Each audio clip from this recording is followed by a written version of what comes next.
In a world that walks the line, there's a rare few who think outside the box together for the crew. To break the equations, not bound to any rule. Exposing to the world the universe's own view. It takes the talent of the craftsman, it takes the mind of the fool, to make the vision realize energy and matter in a duel.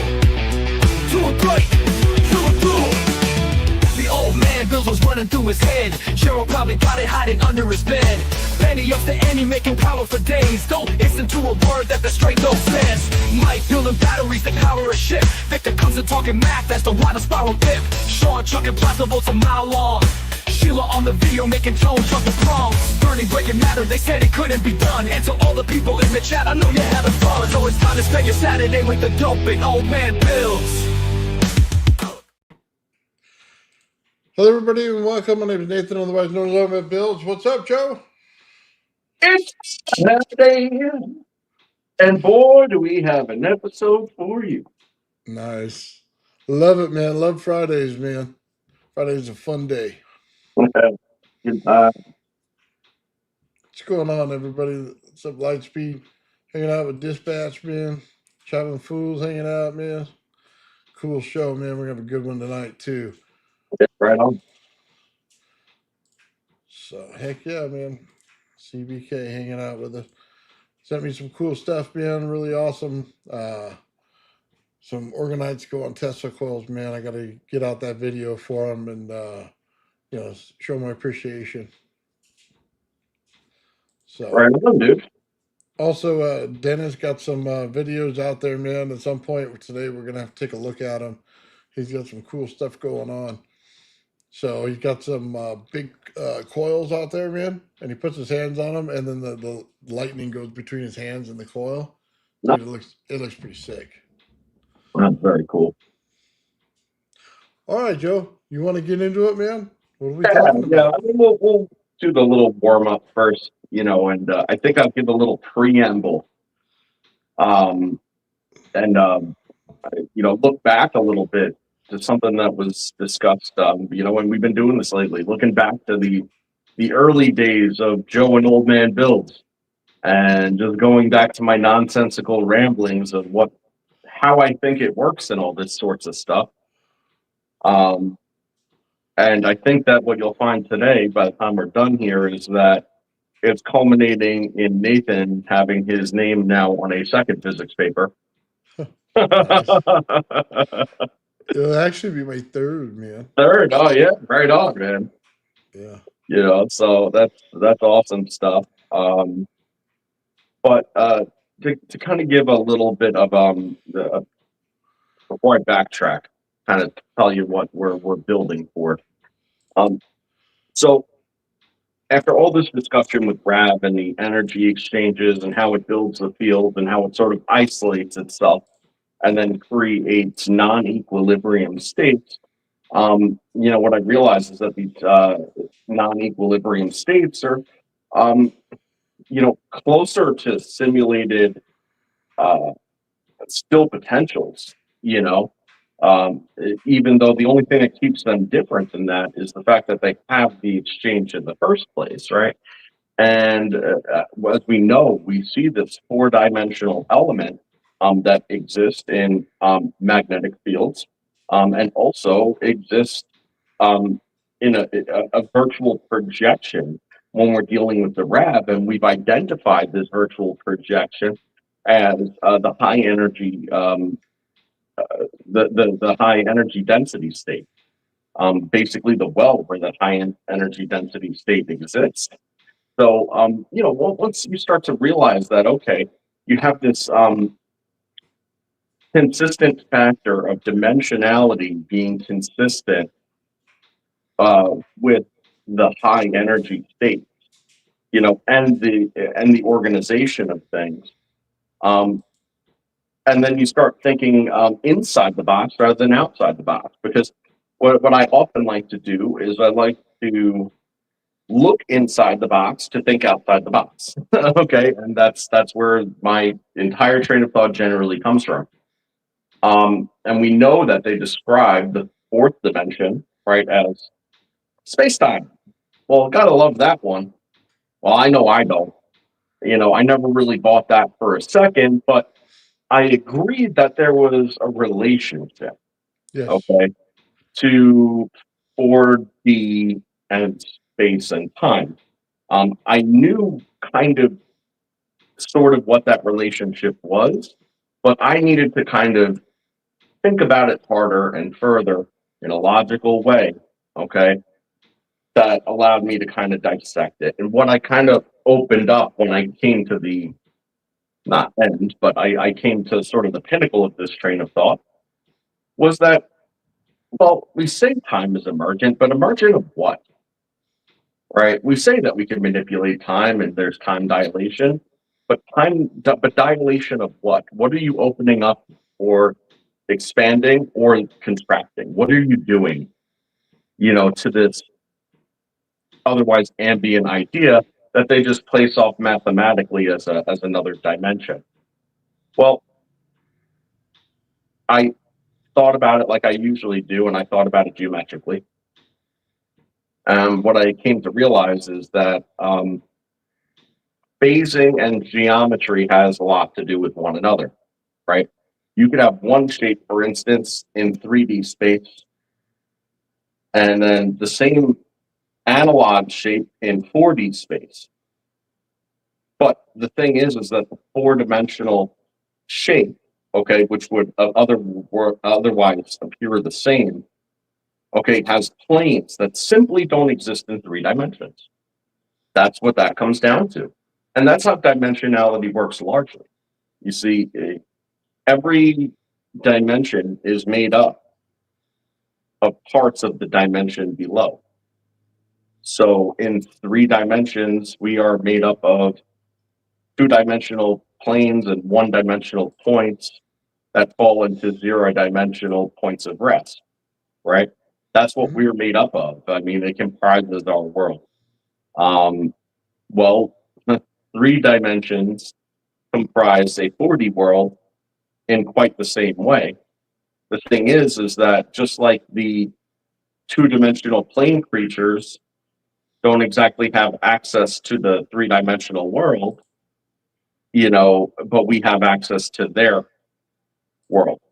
And that's sort of the point, is this threshold, this boundary that exists. And physics has, in common form, it had all the right pieces. It's like buying a piece of IKEA furniture, you know what I mean? And just not looking at the directions and also not really knowing exactly what you're building, and they just basically assemble a handful of parts that they think goes together, leave the rest in bits and pieces, and then say, oh, well, this is kind of shaped like a chair, even though it's like, the leg and subsection of a table. Like they don't realize that no, it goes together as the table and push it Yeah. that extra direction.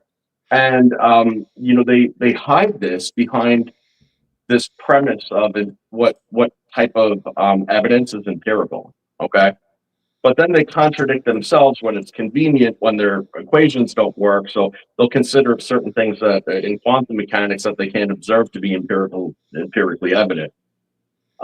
Even when they're not, because it's convenient, because I guess the good thing is when you make the rules, you could break them too.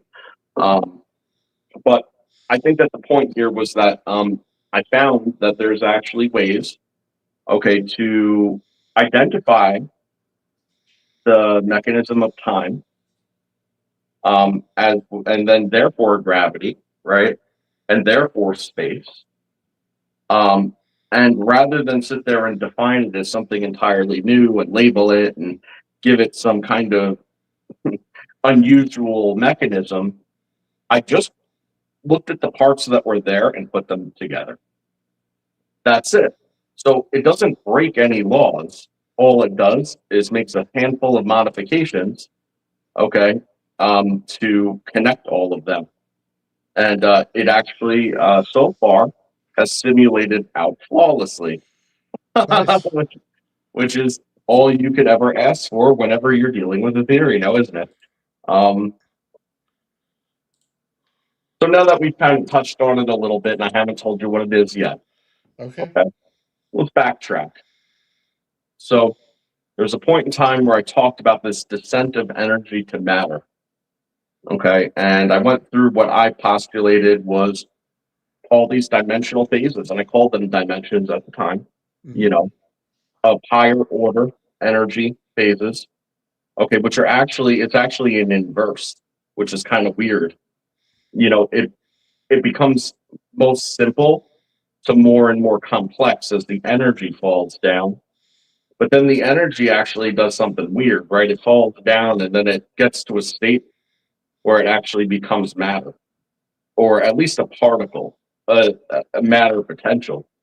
And as soon as those potentials is the matter 0 point on what we would consider 0 dimensions, you know, start to accumulate, then they can form the second dimension being, you know, the two fundamental particles, which are just all the same shit, just not in a state of any sort of arrangement yet. Okay, you take your fundamental particles, once they become in relationship with each other, you no longer have 0 dimensions of matter. Now you have 1 dimension of matter, a line, some kind of connection that's made, some type of relationship. And then as you double that into 4 points, then all of a sudden you have the ability to have 4. So that's the start of actually what would be a simple lattice structure. And then you build that up one further. Well, now you have 3-dimensional structure. Now stuff is starting to grow up and out, right? But the ironic thing is that all of this stuff just exists in 3 dimensions, not necessarily in relationship to anything else, because there's nothing to hold it together and there's nothing to animate it. So what actually ends up happening is as the energy comes down and then the matter comes up, you see the matter is actually working up on the energy scale. And where it reaches its equilibrium, so to speak, if you want to call it that, okay, is at the threshold. And this is what I said at the time, and I didn't really understand fully why. I just understood energy as the animating force and the matter as the creating force. You know, so I mean the physical creative force, right? So now I'm here to say that where we are is somewhere very interesting, right? So we're 3 dimensions, okay, and we sit at the threshold of 4 dimensions. Okay, and because, as I said earlier, all lower dimensions exist fully and wholly within higher dimensions. Okay, well, the four dimensions is constantly all amongst us, but we are only a very small part of it, is what it boils down to, and there's a much greater reach that exists. Okay, but like anything dimensionality, and you've seen it even here on the show. As you know, with matter, you could break the matter down in its dimensionality. Mm-hmm. Okay. You could also break energy down in its dimensionality as well. Okay. Or you can build it up. Now, what do we know by and large is one of the biggest connecting factors here is magnetism. Okay. And actual magnetism. All right. And the reason for that is because it is 4-dimensional. Okay. But remember, we could only see kind of counter effects of its 4-dimensionality. All right. Because it's a 3-dimensional object that's a projection of a 4D. But it offers an access point, okay, to that higher dimensionality. Now, when you take into consideration the relationship that matter and energy share, and how energy is only manifest in the presence of matter in the first place, and then you take into account how they consider mass to be what bends space-time. Okay, that's how Einstein decided to put it, was bend space-time. But is the reality of it very similar, but just simply different? Okay, that matter, okay, actually is the catalyst for energy transfer between the fourth dimension of a more pure energy state and our dimension. And is that relationship of that energy transfer the mechanism of time? And what I would say is yes, that the pressure, or so to speak, that we put on that threshold with matter and greater mass, okay, ultimately throws off the differentials. And like I said, energy always chases to destroy the matter. Well, the higher the mass, the more the matter, the more the energy has to come in exchange and bring matter back to it, right? That's the goal, is to loop it, bring it back to it, right? But on in doing so, the matter has now drawn the energy out. What's matter extraordinarily good at? Well, the opposite of what energy is, it does. If energy can break down matter and bring it back, well, matter can capture energy. And how does it do this? It does this through electromagnetism, the manifestation of electromagnetism, okay, and all the vectoring modes, and the fact that matter acts as an energy lock, okay? So there's a certain effect it has on natural entropic forces, okay, because what it's going to do is it's going to hold the energy up and try to capture it. Sometimes it does so chemically, which is diabolical. Okay. When you capture energy and then you make it physically into matter and trap it as a high energy potential hydrogen, for instance, and then stabilize it with oxygen to make it basically that energy is trapped in a matter state at that point. So there's an energy lock differential that exists in this exchange. And what I propose is deterministic of the flow of time, or how time is perceived or passed, like how fast, is actually the exchange rate between the fourth dimension and the third dimension. And then there would be an offset amount of exchange rate that would occur. There's certain situations where the third dimension is pulling hard, taking, right?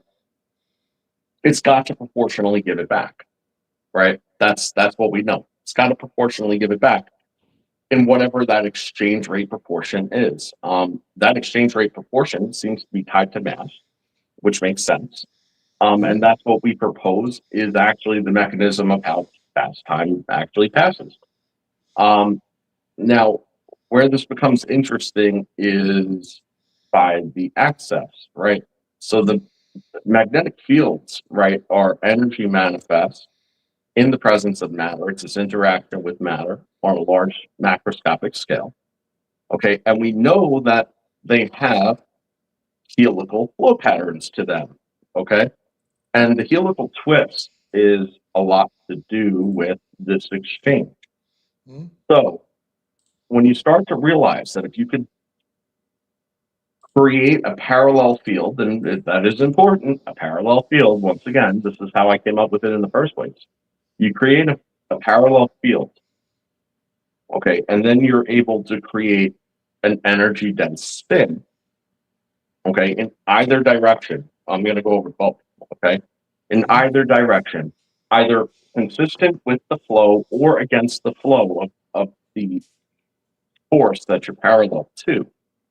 Okay, one of two things is going to happen. Either your helical index, okay, is going to approach a negative to zero, okay, and as soon as you hit anything over a certain point, I forget what point it is on the chart because I don't have the chart in front of me, but it's like once you get to like 15 or 20% of that zero, okay, you actually start having a gain. Okay, so in other words, instead of the energy exchange rate being pretty much even, okay, all of a sudden you start bringing in more than you're having to give back. And as you increase in that counter rotational direction, okay, you'll hit zero. And at zero, the approximations based on the math, it seems to be that you get approximately a 20% return greater than put in, okay, at zero when it's leveled out. Everything beyond that is actually a linear game. Once you start spinning in reverse at a high energy density level beyond zero, okay, where it's zeroed out. Now, where it gets interesting is this. You can actually do the opposite, right? Barrel half full, barrel half empty, same thing. Same thing. All right. So if you're actually spinning with, okay, you could actually accelerate your spin by utilizing the torsion of the forces at work when you build your fields parallel. So this should get a kickstart basically running off of that, and then you spin it faster. Okay, now when you do this, something interesting happens, okay, is that once you cross the threshold, okay, which would probably be at the Planck scale, all right, you would experience what we talked about last week, which is shear, helical shear.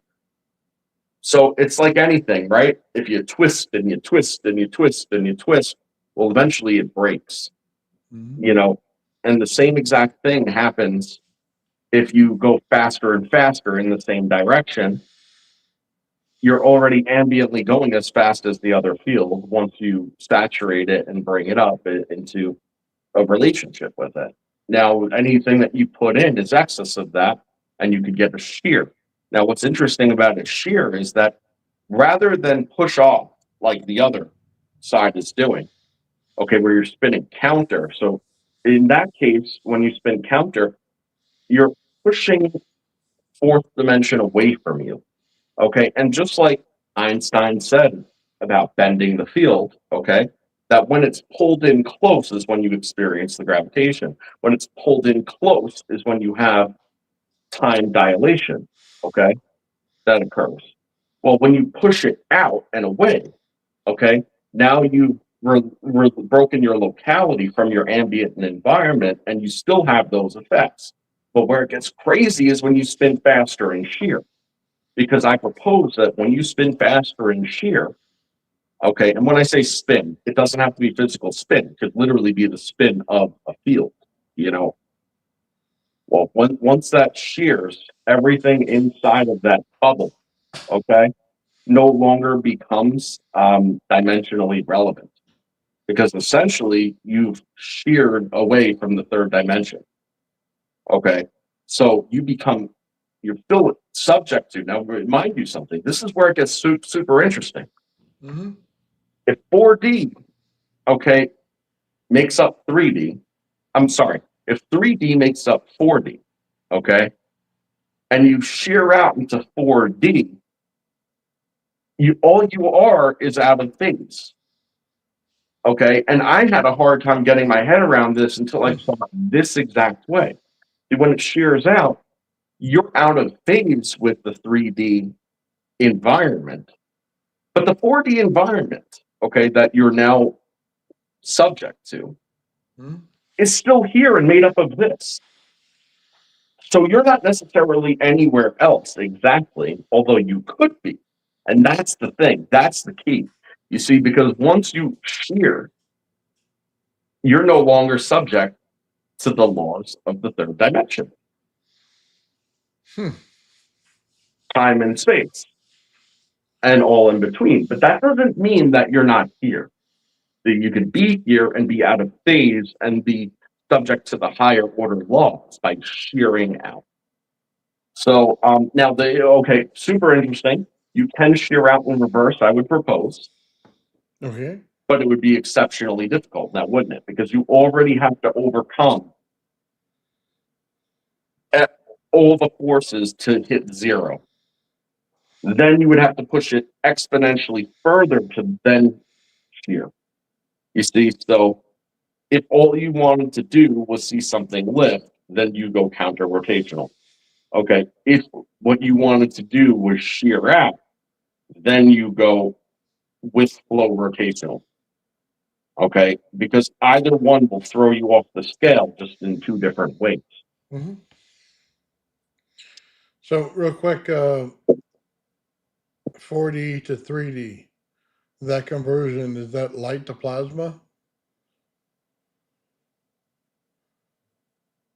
I mean, that could well be a part of it, but light and plasma are not inherently just simply the same thing. Um, they're similar.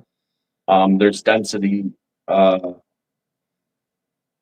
differences that are probably the most fundamental, but I think that the major difference between just radiant light in general, photon, as they want to say, and plasma as we know it and see it, is that plasma is actually in a state of um,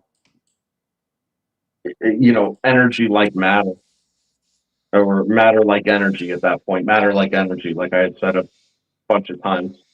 So that plasma is highly willing to actually transition from energy to matter. Okay, where because the constituents that it was made from were previously matter.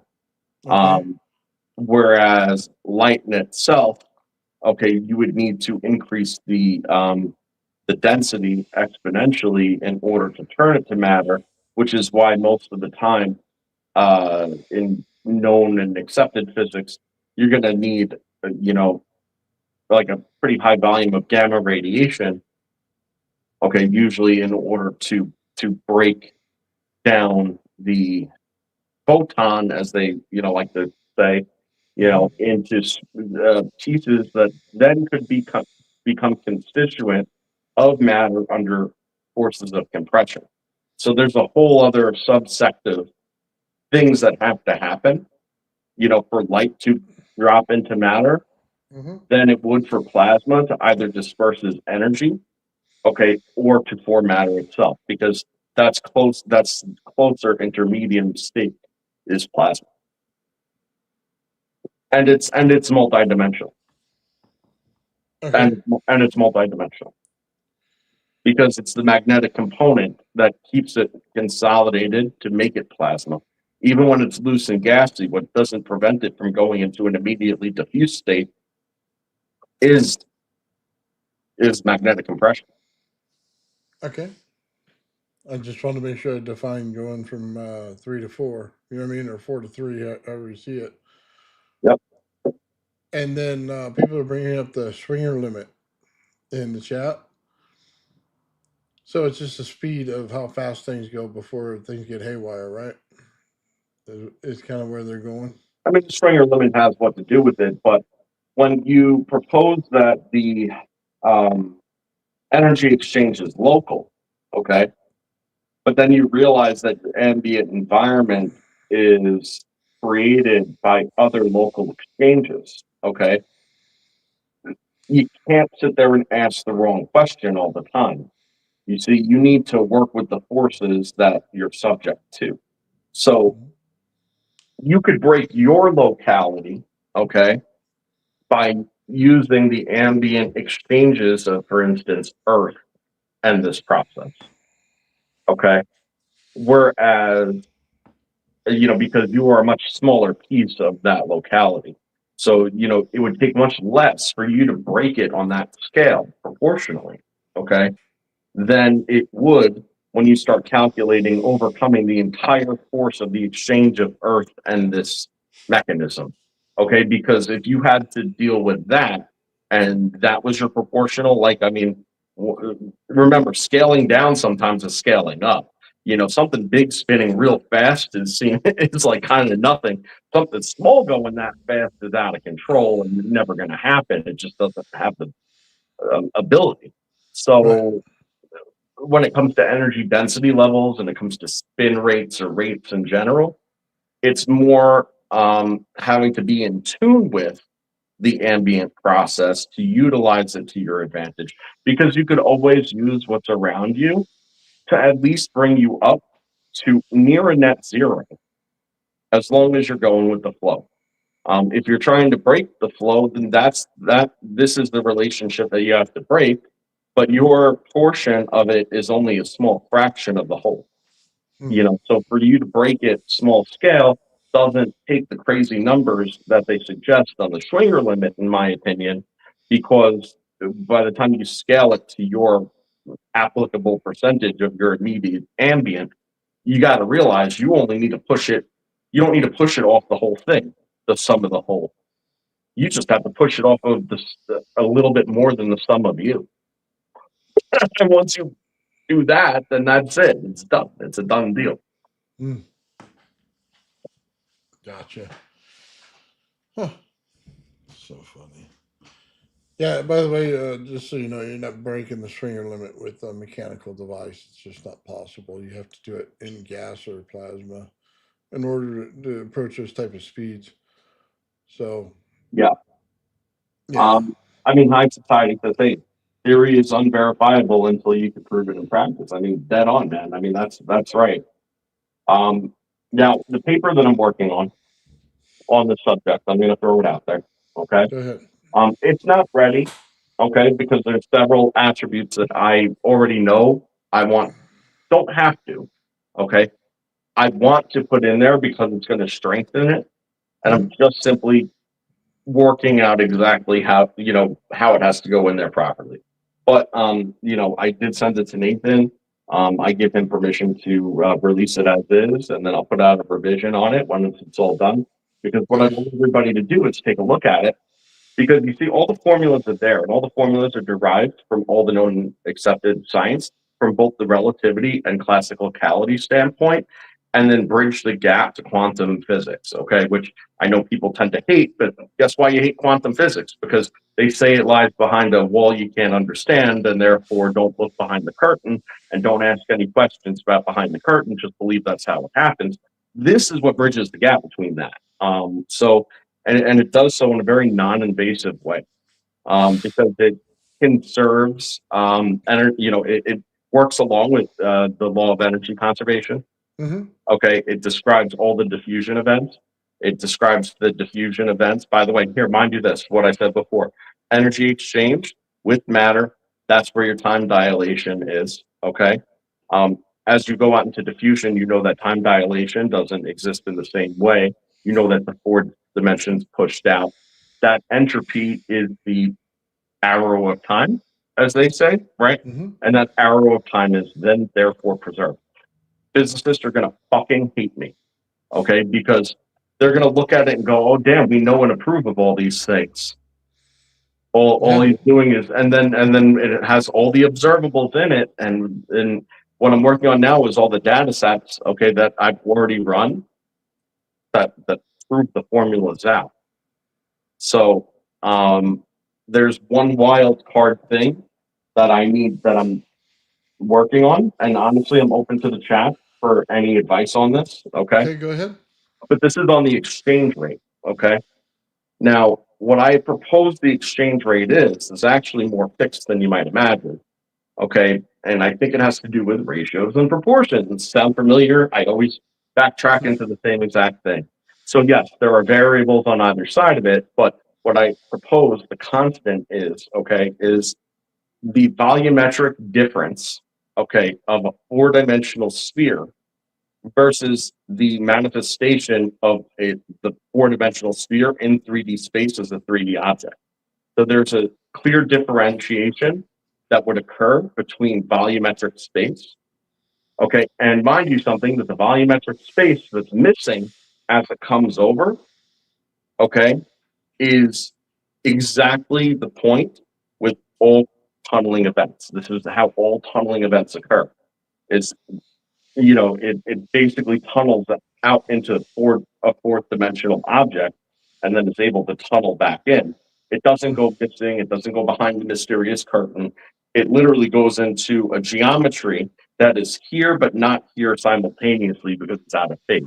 So something could evidently be crossing what we would consider to be the same volumetric area, okay? Mm-hmm. Except it's not in that volumetric area at all. Not yet. Right. Got it. So no, we've seen that with the RAV too, where you had like, oh, hold on a second, things would show up and looks like it's transferring through, and then all of a sudden you shut off the machine and it goes away, like Sean Snow when he had it. You would see things, pretty on crystal form, and then boom, you turn it off and suck right back in because they hadn't fully formed yet. There's something missing. Yep, that's exactly it. And it's not that it's missing; it may never come back, or it might very well come back. It depends on what's going on and where it is in exchange, and that's the key. Is because everything also works off of carriers. Okay, Mm-hmm. and I was talking to Nathan the other day when we were looking at some toroidal geometries. Okay, and then you were doing dual field toroidal geometries that were inverse. Okay, you're actually able to identify all of the key points in the flow patterns where things change and exactly what the relationship is. It actually proves out the RAV 1,000% as if it hadn't been already. Like I keep on saying, oh, see, and that proves out the RAV. But I mean, there's got to be a point in time where the RAV is proved out. I think it's proved out. I think one of the things that Rob, and I'll say this, and Joe and I need to do a better job with it. We're seeing things in the background that everybody isn't seeing quite yet, and we're seeing the fundamental relationship between them. And it's our job to get it out in a way that everybody can understand it, and that the people up in higher level physics like to see it in their mathematical form. So it's been a little rocky road for us to go from just talking about things on a casual way to bringing things into physics terms so that everybody's kind of happy with the unified direction of it. And one of the things too is when you see something and you know something and then everybody has a different opinion on it, you kind of have to bring those things together and show both sides of it and where it actually stands in the end. And that's been one of the things. So Joe and I are going to be working on a pilot episode here for the RAV, and that's part of it and how we want to lay it out, because when we do that, it's going to be the best way to see this thing the right way. And it's going to take several times and several videos to get it right. And we'll throw that in the behind the scenes section of what we're fiddling with. But we can't just put out a picture and put arrows to it. We're going to have to, walk into the screen, show it, you know what I mean? Kind of bring it to life, kind of how the thumbnail did, how you see me standing there pointing at something. It'll be kind of the same way, and we'll do little interview sections on it. But yeah, I just think that's something that we're going to have to do because it's going to come in line with all the papers that are being written on our side for what it is. Yeah, yeah, that's true. And again, it's easy because what you just said, and then what somebody saying in the chat, Egon saying, that it would take like an incalculable amount of time. Basically, it's a huge endeavor to, describe the universe. Okay, but what becomes very interesting is this, right? When you see and fundamentally understand, and this is an opinion, but I think it will get proved out in time. All right, when you see and fully understand this exchange process that occurs, okay, and then you understand how when the exchange process is not going on, how that exact process falls into that. Okay. And it's absolutely seamless, right? And you Mhm. understand it from the beginning of the creation, the mechanism of the creation, and then all the forces that are at work working both together and against each other, okay, in proportion. And you fully understand this. Like, I mean, I can't say I fully understand it. I mean, I think that would be, you know, not humble of me, right? But I have a very fundamental understanding of it at this point of study, of what these processes are. And then the thing is that when you start to look around, you realize that everything is either in one state or another, and that it's universally applicable. You could apply it to any single dynamic that exists. Okay, including like there's something personal as like a relationship. It doesn't even have to be physics or energy related because Mm. everything is energy related. Okay, so when you start applying it and you see it across the board, you realize that everything actually works along those same principles, and everything is actually just either a wheel or a pulley, and everything's either pulling the pulley, or which is pulling another wheel, which is turning another wheel, and it's all at different rates, right? And depending on the size of the wheel and what it is, right? Hmm. So it's exactly that dynamic where one thing has directly to do with the other, and then there's that exchange rate, right? A larger wheel is going to turn at a different RPM than a smaller wheel, Hmm. right? And once you understand that that's the proportional relationship that exists between all of these things, you can't help but start to reason beyond that veil that they put up and see exactly what it is. We have tension on what we call the ether. I've always had a hard time defining the ether. I said it's our fabric, it's our this, it's the mechanism of that, it's in a state of rest, it's in a state of that. All that being true, but what is the ether? I'm here to give you a new opinion. The ether is the tension that exists, okay, or lack of tension, okay. I should say it's the veil that exists, all right, Hmm. between the third and fourth dimension, Yeah, I'll okay. go with that. So it's your oil on water and that little zone in between. You know, it's weird because you could sit there and drop something in the oil and it never reaches the water, right? You could sit there and poke the oil on top, and well, I mean, the effect that you're having on the oil does not affect that water oil line as much. Okay, there's dampening and stuff that occurs, right? And this is the dimensional difference. This is the offset that I'm talking about. This is the exchange rate I'm talking about. Hmm. So it's that's what the ether is. And when we talk about perturbations in the ether, well, what is that? Well, that's the application of pressure on the threshold. The threshold of what? Well, the threshold of the fourth dimension, and that pressure is directly related to um, time and gravity. Space Yeah. actually falls on the other end, in my opinion, by the way. Okay, which it's not part of that dimensionality relationship. Okay, but it actually exists from that counter rotational sphere. Okay, whereas the rotational the with the flow shear, okay, in one direction, kind of blasts you off that one side, which is time, which also gives you access, okay, key to realize, gives you access to space. But if you're going to blast off of space, okay, you actually have to do so in the reverse manner, okay, because it's the same as reversing the matter at that point. So the same as you're trying to shear off by creating a higher dimensional electromagnetic force by going with the flow, you're actually trying to create a higher mass force when you shear off in counter rotation. So it's the opposite side of the spectrum. Okay. I, you know, real quick, a couple things.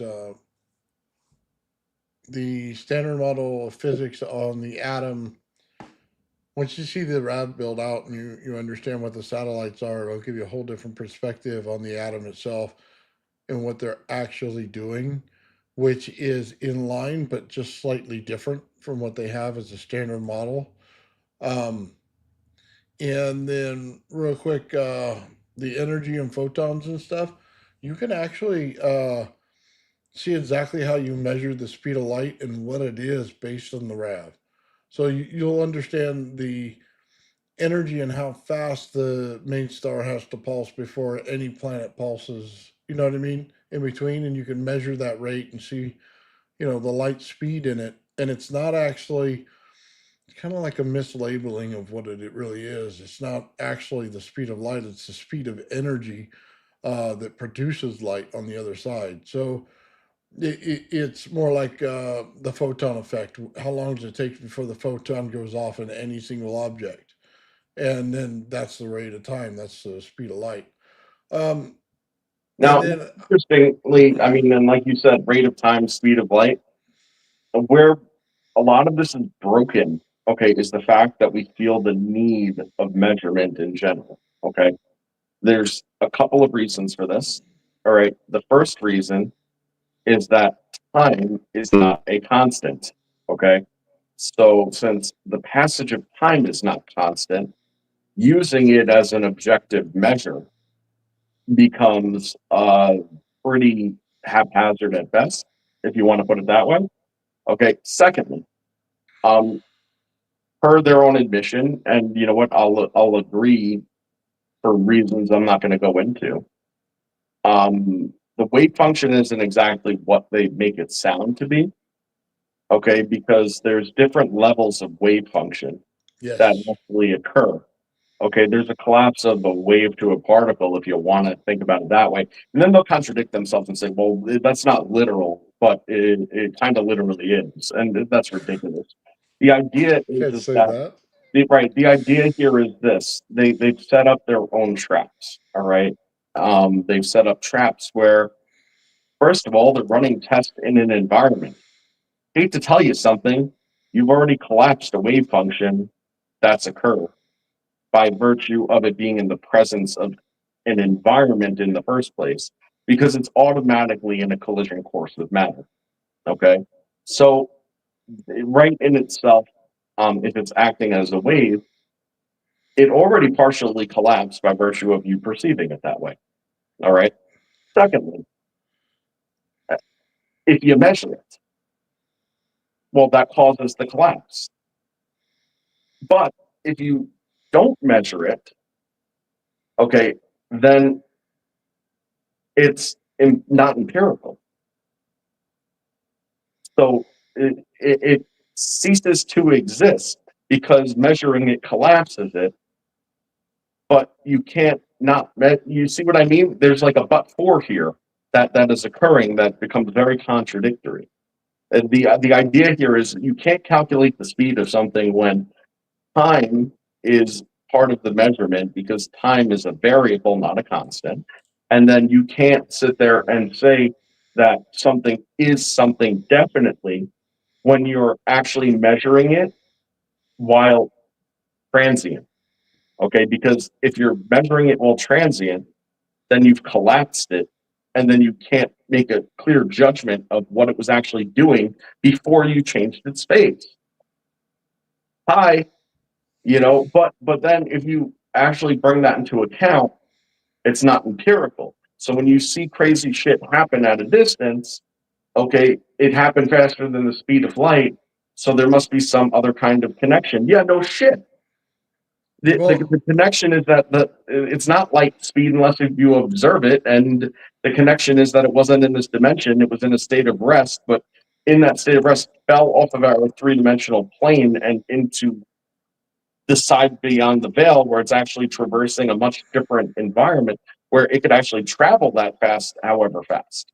So okay, it's ridiculous. let me say this. We say the time's emergent. So it's emergent one speed in this solar system, but it's an emergent at a different speed in other solar systems. You could tell by the size of the sun. The speed's going to be different in that area. Okay. It goes throughout the solar system that way, and you got to think of it like this: once you get outside the solar system, is speed the same? See, how fast does energy travel through that? We're in a bubble. That's the problem. We're in a bubble. We go outside the bubble, yet we're still in the main bubble of the entire cosmos, right? So we're never outside of that. So we would never understand what's outside of everything if there is no time whatsoever out there. Everything that we know is emergent from the bubble that we're in, going into something that would be a different bubble, which would be the cosmos bubble, then going into another solar system, which would be its own bubble, which means everything has its own time. That's why time's emergent from everything else, because every bit of it's different. So one solar system could be twice the speed that it is in our solar system, yet we're measuring the speed of light based on our solar system, not theirs. And then we're trying to get an idea of what they're doing. How fast that thing blew up or when it did, we have no idea. Okay, until you get in there and measure that solar system and understand it in that way, you can't put the two together. Okay, that it's just incomprehensible that you would think that it runs at the same speed that we do. It can't. There's no physical way that it can. It emerged at a different speed than what we're emerging at. Okay, and that's kind of the point. When you see some of the stuff that goes on in the lab, you see light emerge into matter, emerges into plasma. Well, how long does it take? You know what I mean? What's the universal constant in the solar system? I don't know, because the sun runs at a different speed than the Earth does. The Earth runs at a different speed than Jupiter does. You know what I mean? Because they're creating their own little environmental condition right there in their own locality. So even in the same solar system, you have a problem with it. Now, the speed in between each planet would change a little bit as well, because if you know anything about magnetism, as soon as you have any kind of field that goes on, it has a drop off rate. It has a time variant to that drop off rate. So the hardest thing to understand in this whole thing is time isn't what you think it is, but then it's not what they keep saying it is either. So you have to really go way beyond it to figure it out. That's why it's hard to put it in as a measure of unit. It's easy to put it in an equation saying, okay, it's my electrical system and this is time. If we go into a solar scale, it makes it much more difficult. You know what I mean? We have to Yeah, know a lot more there's factors. like, I mean, and it's the relative relationship. And I think the weird example is like if you have an old school vinyl player, like a record, right? Yeah. Oh, how long is this, shit Beatles album that, found in the garbage because it was overrated in the first place? Oh yeah, well, it's 40 minutes long, you know. Okay. So that's what? Oh yeah, it's 20 minutes per side. Okay, cool. So what's the duration of one side? Well, it's 20 minutes. Wonderful. Well, it spins at 45, RPM or whatever it does, or whatever the rate is. Cool. So you play it at 45 RPM and it takes 20 minutes. Or, you spin it at 90 RPM and well, then it takes 10. Oh, what just happened there? So how long was it? Oh, it's 20 minutes. No, it took 10. And that's the whole point. It's all relative to what? To your ambient, the speed. If you're trying to lock something in, it better be a constant. But when you're trying to lock in something that's a variable, then you sit there and of course everything is retarded, literally, in the literal sense of the word. You know, yeah, everything's in a state of retardation because you are in a time dilation zone where everything to you appears to have super slow go like this. And that's just what it appears because of the compression that you're under, the compression from the fields that are created from what? From an energy exchange with your environment and with this pressure that's put on our dimensionality. Okay, so I think he's trying to squeeze us out of existence, you see? let's go a little step further into that. When people get in the zone when they're working out or they're playing football or something like that, right? They're running the ball. It feels to them like everybody else is slowed down while they're moving very fast, Oh, right? yeah. But that's the emergence of time. That is, and we've talked about potential mechanisms of, neurological functions that we know well exist, okay, that could have direct correlation to creating neural pathway, aka circuitry, therefore fields, okay, in your literal existence that time is not, feeling, like it's going slow.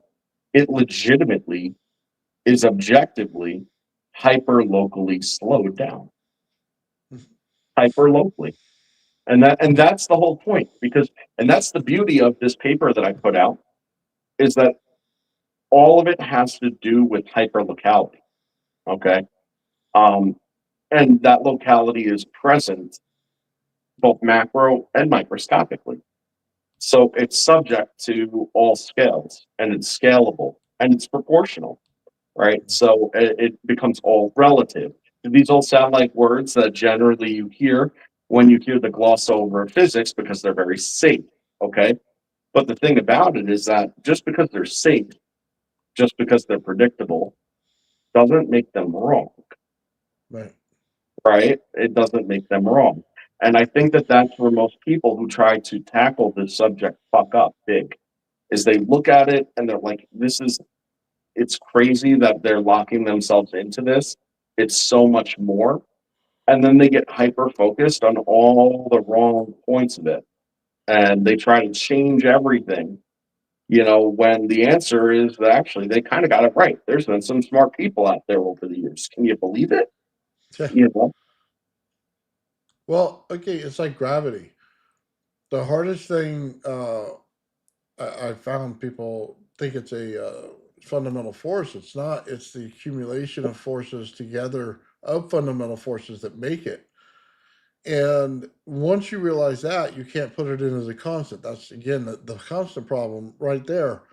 And it goes to time is emergent. If time is emergent, gravity is emergent from time.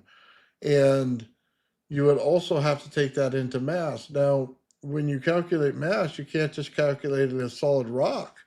You have to calculate it as gas or plasma as well, because that'll accumulate mass as well. So Jupiter is mostly gas and plasma, has more mass than the Earth. The mass on the Earth is rock and stone and things like that. You know what I mean? But we still have gases that come out as mass and things like that.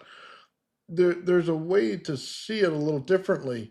The gravitational field on Jupiter is much stronger than the gravitational force on Earth because Earth is mostly rock, and where plasma and gas are the emergent force in Jupiter, it changes the gravitational field. So if I want a gravitational field that's stronger inside of Earth's atmosphere, I need to do it in gas or plasma versus anything else because I know it's a much stronger field in gravitation. That's kind of the point of the RAV in what you see emerging everywhere. In that fundamental state, it's its highest energy level you can get. As you add more matter to it in the way of rock or anything else, it lowers the amount of energy in the whole system. That's kind of the way it works because it's being used up to help hold it together Mhm. instead of giving us our effect of a gravitational force in That's itself. it. And that's what I've called the lock. And it Yeah. goes into these energy locks that occur. Okay. And it could be a matter can induce energy into a locked state. Well, how? Through magnetism. You see? Yes. And matter could also chemically, um, as we would call it, chemically lock energy by utilizing it as the glue to hold it together through, its electrons. Um, and it goes into all this paper, right? Hmm. And relevant to exactly that. And in the paper, and I kind of want to read actually this one snippet because what I realized is that even though it had the energy locking, okay, in there already, it didn't account for what we know about the rap. Okay. And here's what's interesting. When I hashed out the language, okay, when I kind of went back and forth with, frankly, I mean, I was like using AI as a tool, Hmm. to sit there and hash out the language. And I was kind of arguing with it a little bit, but telling it not to agree with me unless if it's, on point, Hmm. separately verifying. This is why it took me so damn long. And then it gave me the equation, okay, that I was looking for. And then I was able to then separately verify that equation not only works with the functionality of the rest of the paper, but works just generally. And it directly has to do with the RAB. So can I read this? Yeah, go for it. So it's section 3.4, and it says minimality and physical motivation of the exchange function. Okay. So it says we motivate the exchange rate density as a measure of sustained local non-equilibrium maintained by asymmetric differentials in an intradimensional exchange. In this picture, patterned electromagnetic configurations act as locking boundary conditions that inhibit full relaxation to a diffuse potential state, producing a locally stable but non-equilibrium energetic manifold. Any, any immiscible must therefore, one, be local and covariant, two, vanish in the absence of relevant non-equilibrium structure. Okay, does that sound familiar? Hmm. Three, reduce to standard um, conservation in the null coupling limit, and encode electromagnetic offset parallel structure in a frame invariant manner. These constraints severely restrict functional freedom, in particular, the electromagnetic pseudoscalar invariant. Then it goes on to give the equation that says that it provides a unique Lorentz invariant measure of helical phase locked field geometry corresponding to uh, parallelism or partial parallelism between and since changes under reversal of the field um, handedness. Okay, so there's a reversal of the rotational helical. Any exchange coupling proportional to the yields a sharp experimental discriminator via helicity sign flip test. And then it says, finally, because the proposed exchange is hypothesized to manifest as an observable energetic effect only when energy is anchored to classical locality by interaction with matter, we include an explicit matter coupling factor, such as the local mass energy density. Okay, this suppress unphysical exchange everywhere behavior in the vacuum limit. And wait, this suppresses the unphysical exchange everywhere behavior in the vacuum limit and reflects the postulate the decoupled energy relaxes toward diffuse and potential states. And then gives three more equations to prove it out, including covariant measure of pattern non-equilibrium locking. Hmm. So that's the wrap, and it's in there, and it all works out. It all works out just fine. Yeah,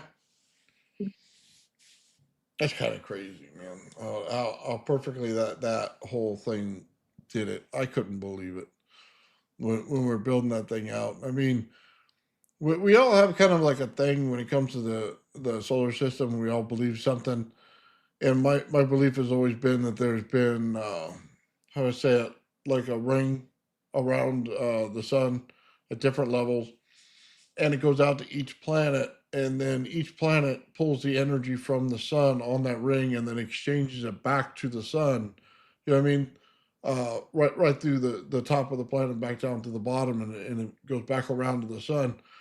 And it does it for every single planet, but each one of them, as you push out further, the frequency going to each one, or the resonance frequency, changes in each one of them.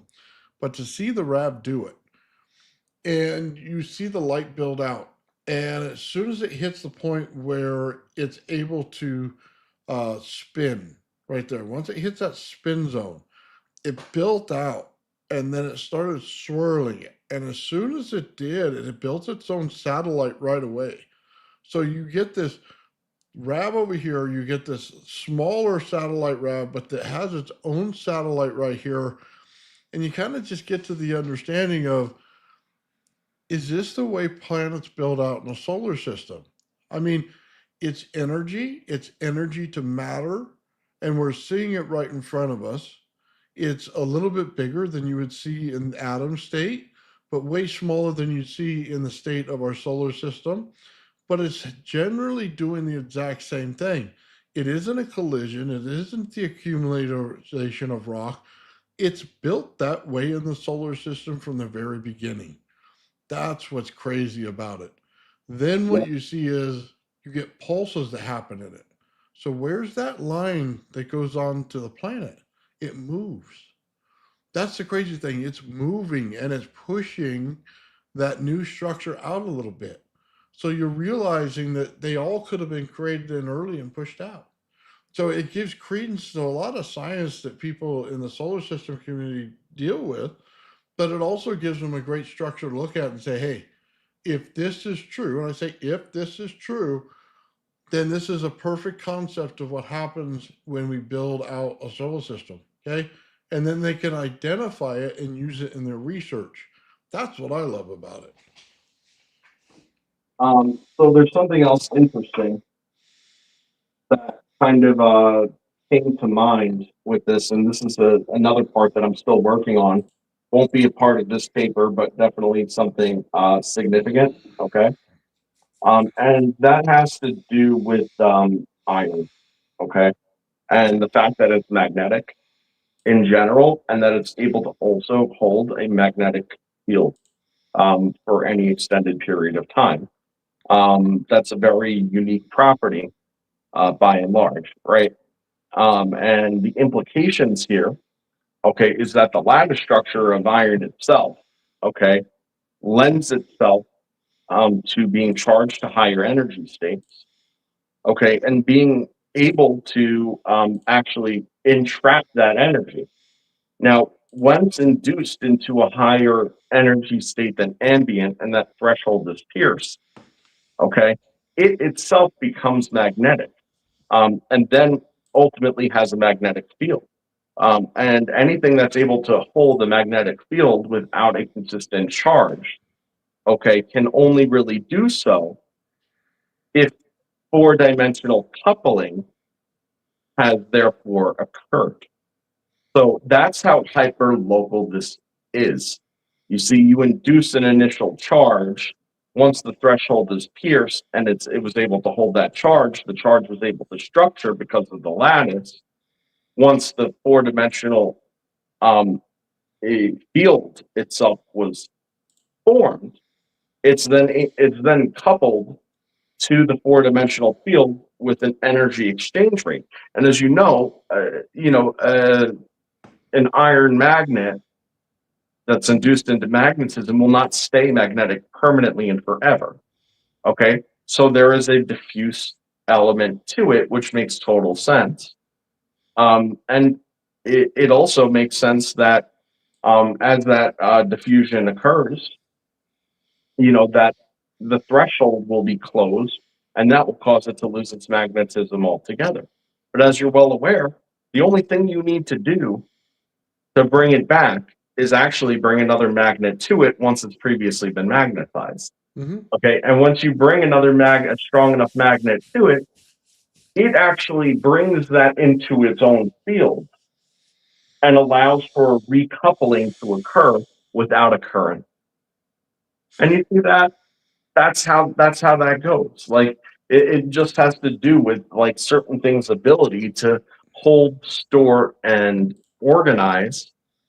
And then once it's actually reached that high energy state once, then it can actually be brought back again as if it has a memory. And that is direct proof of the coupling. Mm-hmm. Oh, I want to show something. It's because of a comment right here. I just want to show time energy fractal. So, and this is something that Victor is on all the time with the fractals. So let me go ahead and show this to you. And it has to do with what we saw in Sean's experiment on the snow. Okay. If you guys remember, he would have snow build out on it, or we call it snow, but it's basically a fractal pattern. And he looked into it more. I just want you to pay attention to the upper right. So right above where it says play right there in the center, I'm just going to hit play and just look at it. You'll see it grow. I thought it was the coolest thing.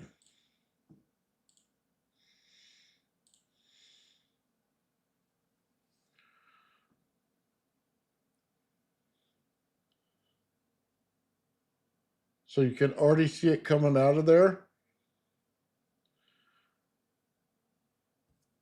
See all sorts of stuff in that picture, Nathan. Oh, I know. We're going to have to slow it down and evaluate it. I just thought everybody liked to see this because you can see it continuously growing and growing right off of it. That is, by the way, like we've been saying, That's a direct result of the energy exchange and what it's doing, because it's pulling the bits and pieces apart and separating them and allowing it to accumulate dendritically on that side. Hmm. It's just low energy density atomic mass, realistically. It's Yeah. an accumulation of particles. Yeah, you can see it growing on there. That's crazy, isn't it?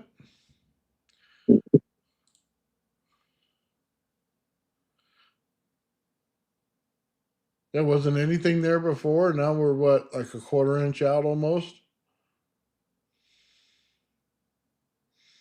Yeah, we'll have to zoom that in. Let's see. He starts that one. But I wanted to show, let's see if I have it. This is what he's getting, okay, when he does it into glass. And you'll see the fractal pattern in it. And this is really cool because he figured out exactly what was going on with it. And he showed this here. And it shows a similar fractal pattern. And It's definitely fractal like that. yeah, um, So that's interesting because when those dendrites, when they build out in volume, okay, as opposed to just like they kind of form mostly flat dendrites because they only form in low energy states like that, and they form fractally.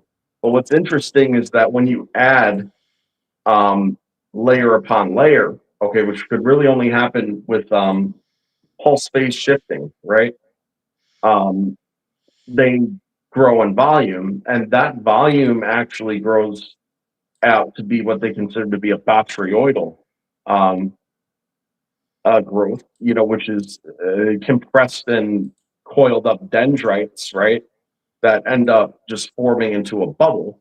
And those bubbles, if you cut them open, you could see that they fractally are very, very tiny at the top and almost form like a skin, as they reach a termination point. But the interesting thing is that they reach the termination point, right? And yeah, then when they do, they start to grow up, and they're always going to have a lattice um, restriction as far as how much volume they could obtain. That's proportional to the lattice. The reason for that is exactly the same as why spheres form. Okay, which is when it goes into that state, and this is just reverse of that. When it goes into the state of diffusion enough, it starts to collapse back onto itself. Well, hmm, that when that switching process occurs and the reversal occurs, um, that's the formation of your equatorial plane of a sphere. And we've discussed that many times, and that's all present in how the field's built out. hmm. Well, I wanted to show this real quick, Joe. It's called the Julia set. Mm-hmm. Is what Sean discovered it is, and you can see in there they got fractal patterns and how things build out, and they have different formulas in there for it. Just so you know, everything's on Wikipedia if you wanted to look it up. The cool thing I thought is I remember looking at this with Victor a long time ago, and we were looking at the fractal patterns and everything else. But this is clear direction of I don't know if you call it an emergent state, transmutation, whatever you want to define it as. We're getting it on the other side of the route.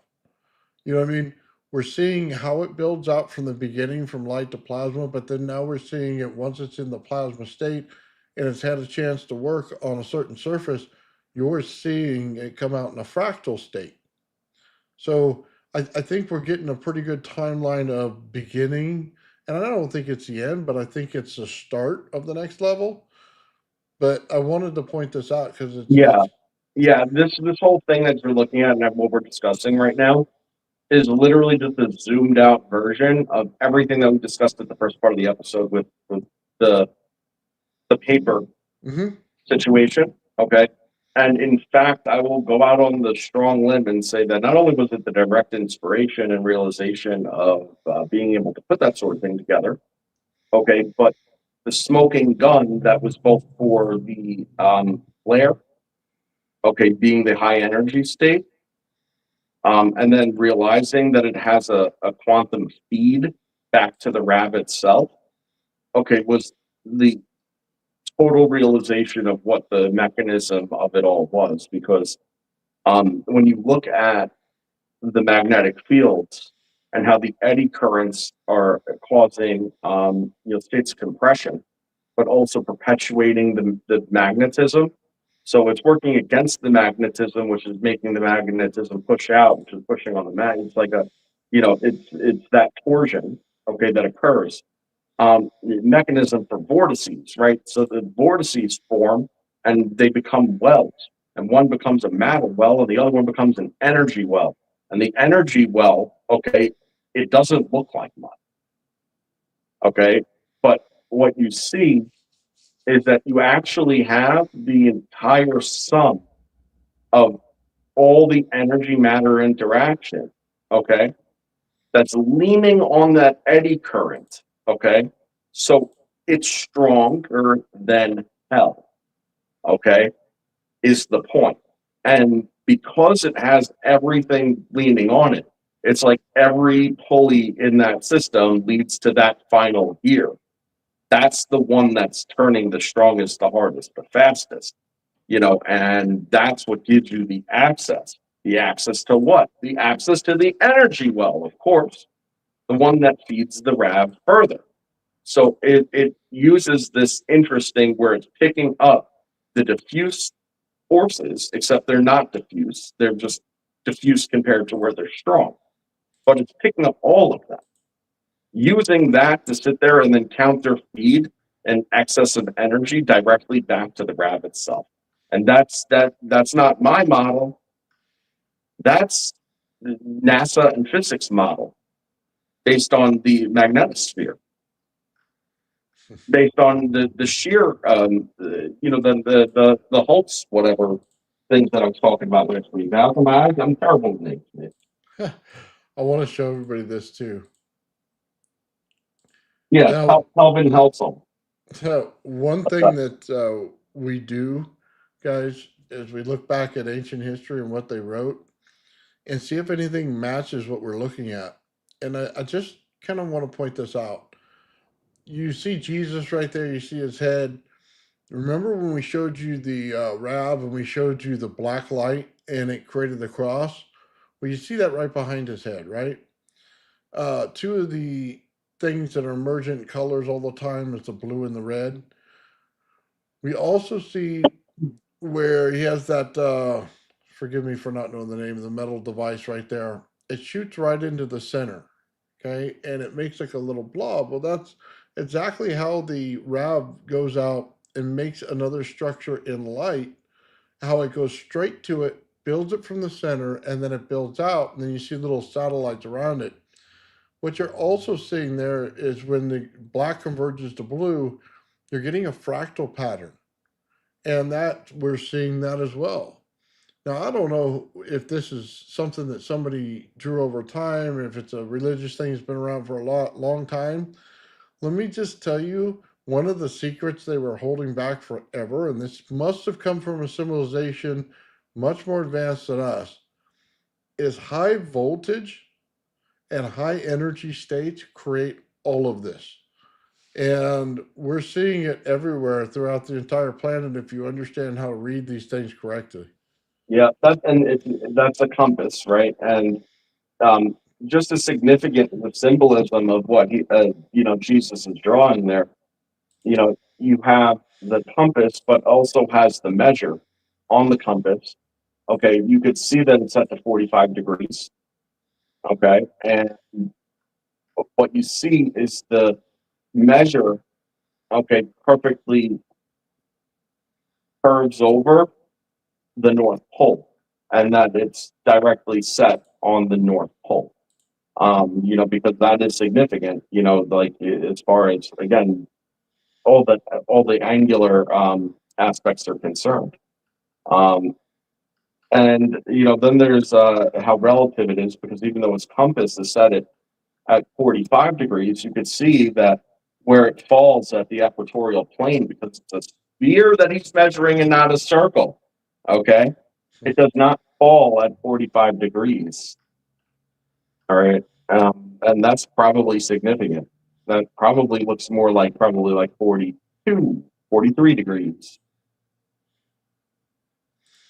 Okay, real quick, got another one for you. And let's see, this one But here. when you show the next one, let's do the chalice. Oh, after yeah, that. yeah.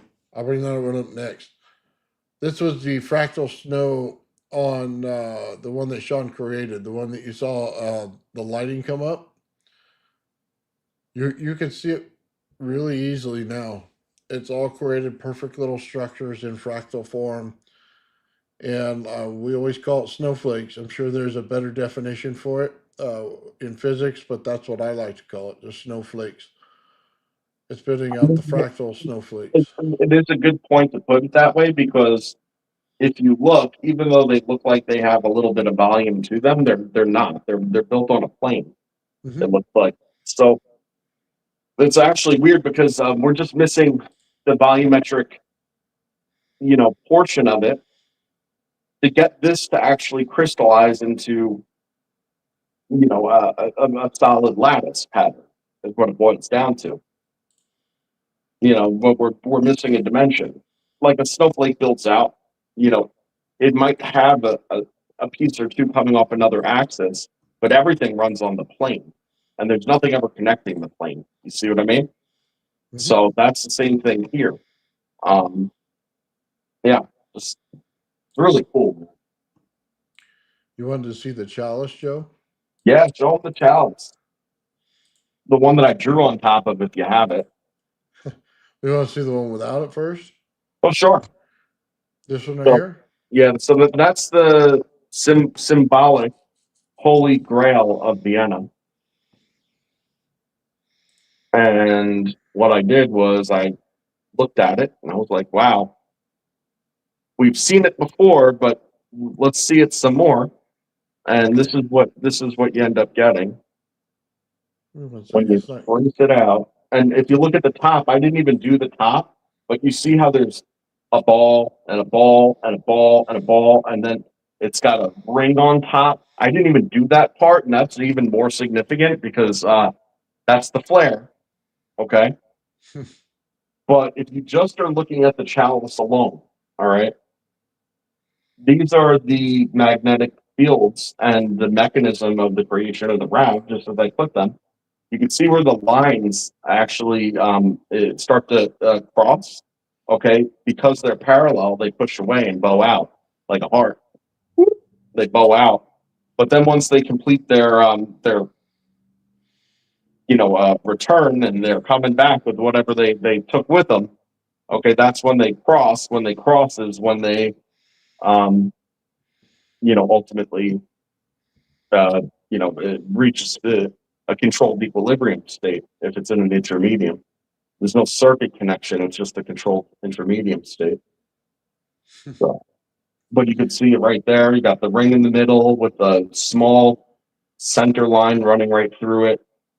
You got the bowed fields that they cross there, and at the top they form the outflare of the magnetic field. And then you see the bowing of the magnetic field in the front of it in the diffuse state. And then you actually have a whole bunch of little randomly placed pearls all over there, showing that it's, in a state of diffusion. It's in a state of points there. It's not a solid, but you can see that it's all structuring up. But if you go back to the last picture, right, you can actually see, and I know you can't zoom in. I know you have a hard time with that. But if you see above the chalice now, you see there's that big ring, like that clear disc plate. Mm-hmm. Okay. And then above it, you have, below it, you have a ball, then you have a ball, and then you have smaller balls ascending up. It's exactly what occurs in the energy well. Okay. And what you quickly realize is that you have your matter well on the one side, it's the one vortice, And then on the other side, you have your high energy well, and that's what that is. And that's what it always looks like. It's what it's looked like forever. It's what it looked like before they had cameras or lenses or reflections to sit there and blame it on. It's always what it's looked like. Yeah. Real quick. Okay. So we saw that one, right? So let me pull this up. I want to show this one.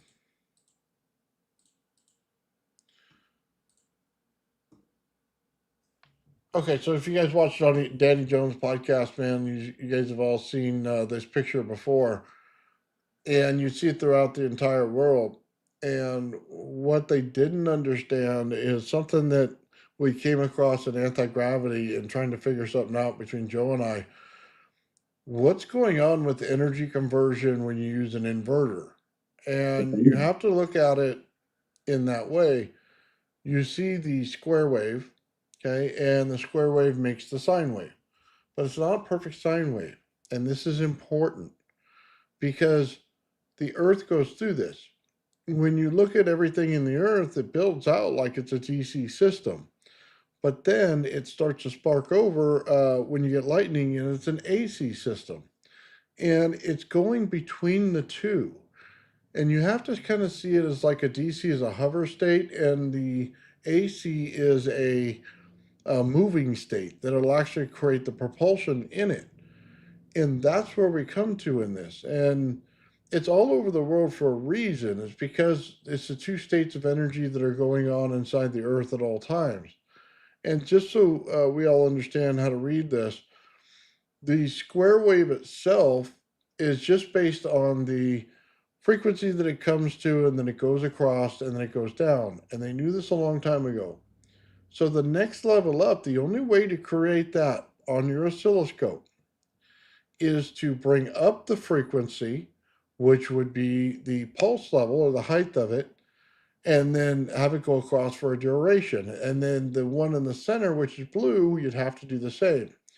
This is the problem with the whole idea that DC has no frequency. No, they have a frequency, it's a set level. And they knew this a long time ago. Okay. So this is why when you put a sine wave over top of DC signal, it starts to appear all the time to have all the properties of the sine wave. Okay, including the frequency, even though it's a pulse rate. So I just wanted to give you that. So check this out before you get rid of this picture, okay? So if you look at the top where it's all structured up like that, and you look at the steps of that, I don't know, pyramid, call it, what the DC representation is, okay? You have exactly the path that's followed with the charts that we reviewed last week and what we should revisit again in context, right? Because we've expanded on that. But what you see is it's a doubling, okay? So you have a doubling from the first step to the second step, and then from the second step to the third step. But then it's halving, half, right? And if you look at it proportionally, okay, as to what amounts of the top to the second row to the bottom, okay, you quickly realize that it's actually working in thirds. Okay, so it's working at like a 2/3 step, right? And when you fully understand that one waveform, okay, of the one pyramid does not demonstrate, okay, a full cycle, all right? That only when there's only one waveform like that without a return, okay, what you end up with is just a nodular cycle, all right? You need it to return to define the antinode.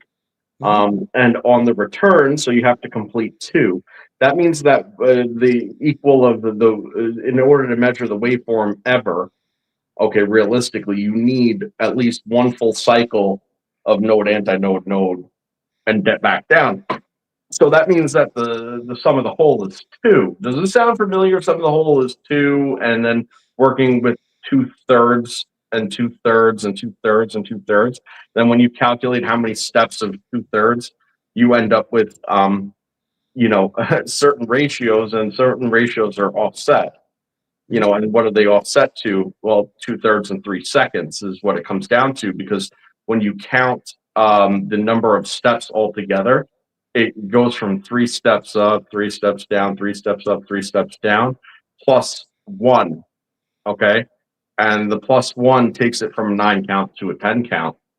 And that's how you get your asymmetry. It's a very interesting thing. When you plot these out, you start to see, like Nathan and I were discussing last week, this relationship that exists between the AC carrier of the DC pulse. Okay. And what you end up realizing is that there's an inherent relationship that exists between the two, with the AC working as a carrier to the DC. And that there's an offset when the DC pulses.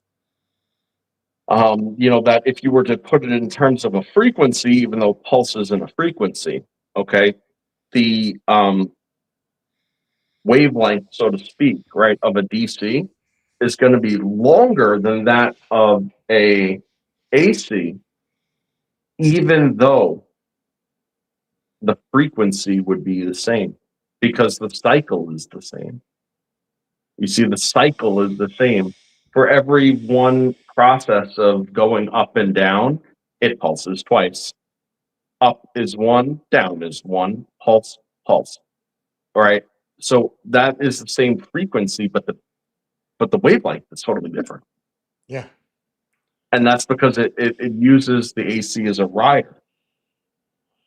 So I want to say real quick to Darren, thank you very much, Darren. 50 Man Builds memberships, dude. You're totally awesome. Hooking us up Man, again, brother. you really are the best. You always come through huge, man. Everybody's going to be a member soon. Well, we hope so, man.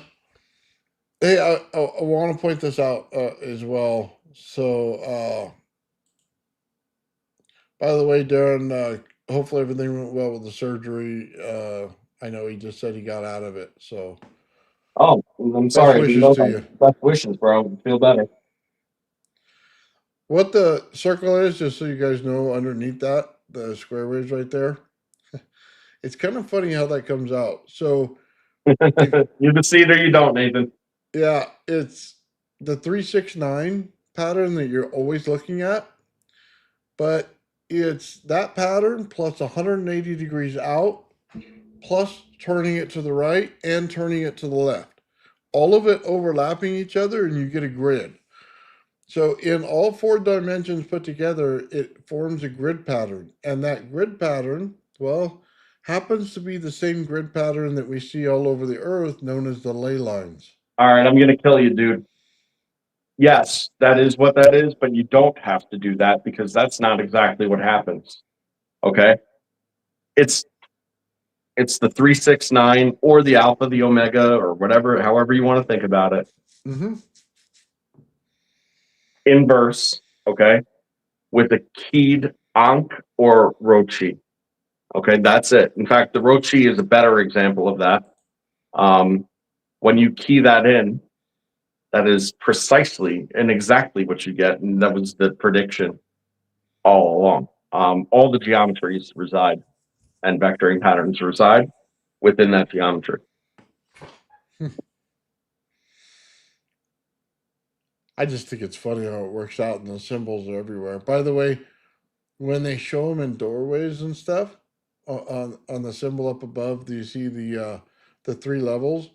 They go inside each other like key lock. Just remember how things work when you think about it. The magnetic field is always 90 degrees from the eddy current field, but you get what I'm saying? They knew it was there when they look at this, and you go, okay, I got this waveform here, that's magnetism. One of them's eddy current, right? I understand which one's going where. I also understand. Let me take this down and say this because it's important, because people ask for updates on the gravity flyer. So let me just make this very clear what we're talking about here. When you use an inverter, you're putting in an oscillation. Once you put in an oscillation, you're getting a DC pulse while you're also getting a sine wave. So you're getting a manufactured AC.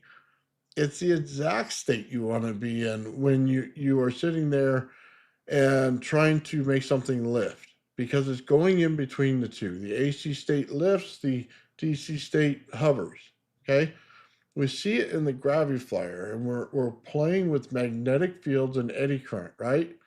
And we know that they want to be 90 degrees from each other at all times.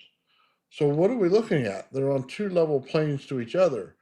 They're finding a state where they want to do this to try to correct it. So it'll turn at a 45-degree angle just to try to correct it. The object here is, how do you get it to change the direction? How do I get it to go like this, right? And the answer was quite simple. All you had to do was stall the motors. As soon as you stall the motors, the eddy current takes over and makes it go backwards. So as you're normally rotating one direction, okay, which is the same direction as the upper motor, you then stall it. What happens? It goes back the other way. That's the eddy currents taking over, but it's also taking over inside the field. So when it does that, you're looking at the geometry of it, and then all of a sudden it goes like this. Because it's trying to get over there. It's trying to correct the geometry. It's always trying to correct it when you're doing things, because it likes an equilibrium state. So that's what the whole function of this thing was when we're looking at it and we look at lift. The harder thing to understand on this thing, and I was trying to tell Joe, is the guy's using like 3 or 4 different things in order to create the state that normally you plug into the wall and get an AC state, right? But you can't just do it that way, because you're not at a high enough energy state to be there. Everything is high in all of the energy states, but it's not a permanent state that they're in. So they're in a very low permanent state, right? But then they amplify to this very high state. And it's non-dangerous to be around it, where the state that you would think of, the plug in the wall, is very dangerous compared to this. The high voltage state strips out the other side of it. It's stripping out magnetism. It's stripping out, the energy in it to get to the magnetism part. So it's breaking down fundamental elements right in front of your face, then combining them in one specific way, and then taking them back apart. So you're never getting the state where you're frying inside the thing, that you're getting cooked in an oven. It's Right. because And that has to do with amps in the first place. Because if you just think about a wave, like the physical depiction of a wave, okay, and then you are trying to imagine this wave uh, to break apart a molecule. Think about how small. Okay. Mhm. Now you could have the lots of frequency is going to be helpful, because you need to be able to knock down your amplitude significantly. Because here's the thing: if the amplitude's too high, it will knock the pieces around, and it will break the pieces off, and it will heat the pieces up and cause them phase change, cause them Mhm. to shift, because it is larger than it, and it will push it. Now, if you have a very low amplitude but very high frequency, it's able to actually, like a knife's edge, go in there and split it through its oscillatory uh, force. It's able to physically and mechanically, as anything else, actually break it, rather than push just a whole bunch of them or affect a whole bunch of them, causing resistance and heat and phase change, because resistance, heat, and phase change is contrary and different, okay, than breaking apart a molecular structure or stripping something from a molecular structure and leaving the rest a shell of itself, right? A shell. And that's the point. It needs to be able to go in there, grab the energy that it wants, and move out. And as it does this time and time again, it's literally pieces just disappearing off of it, disappearing off of it.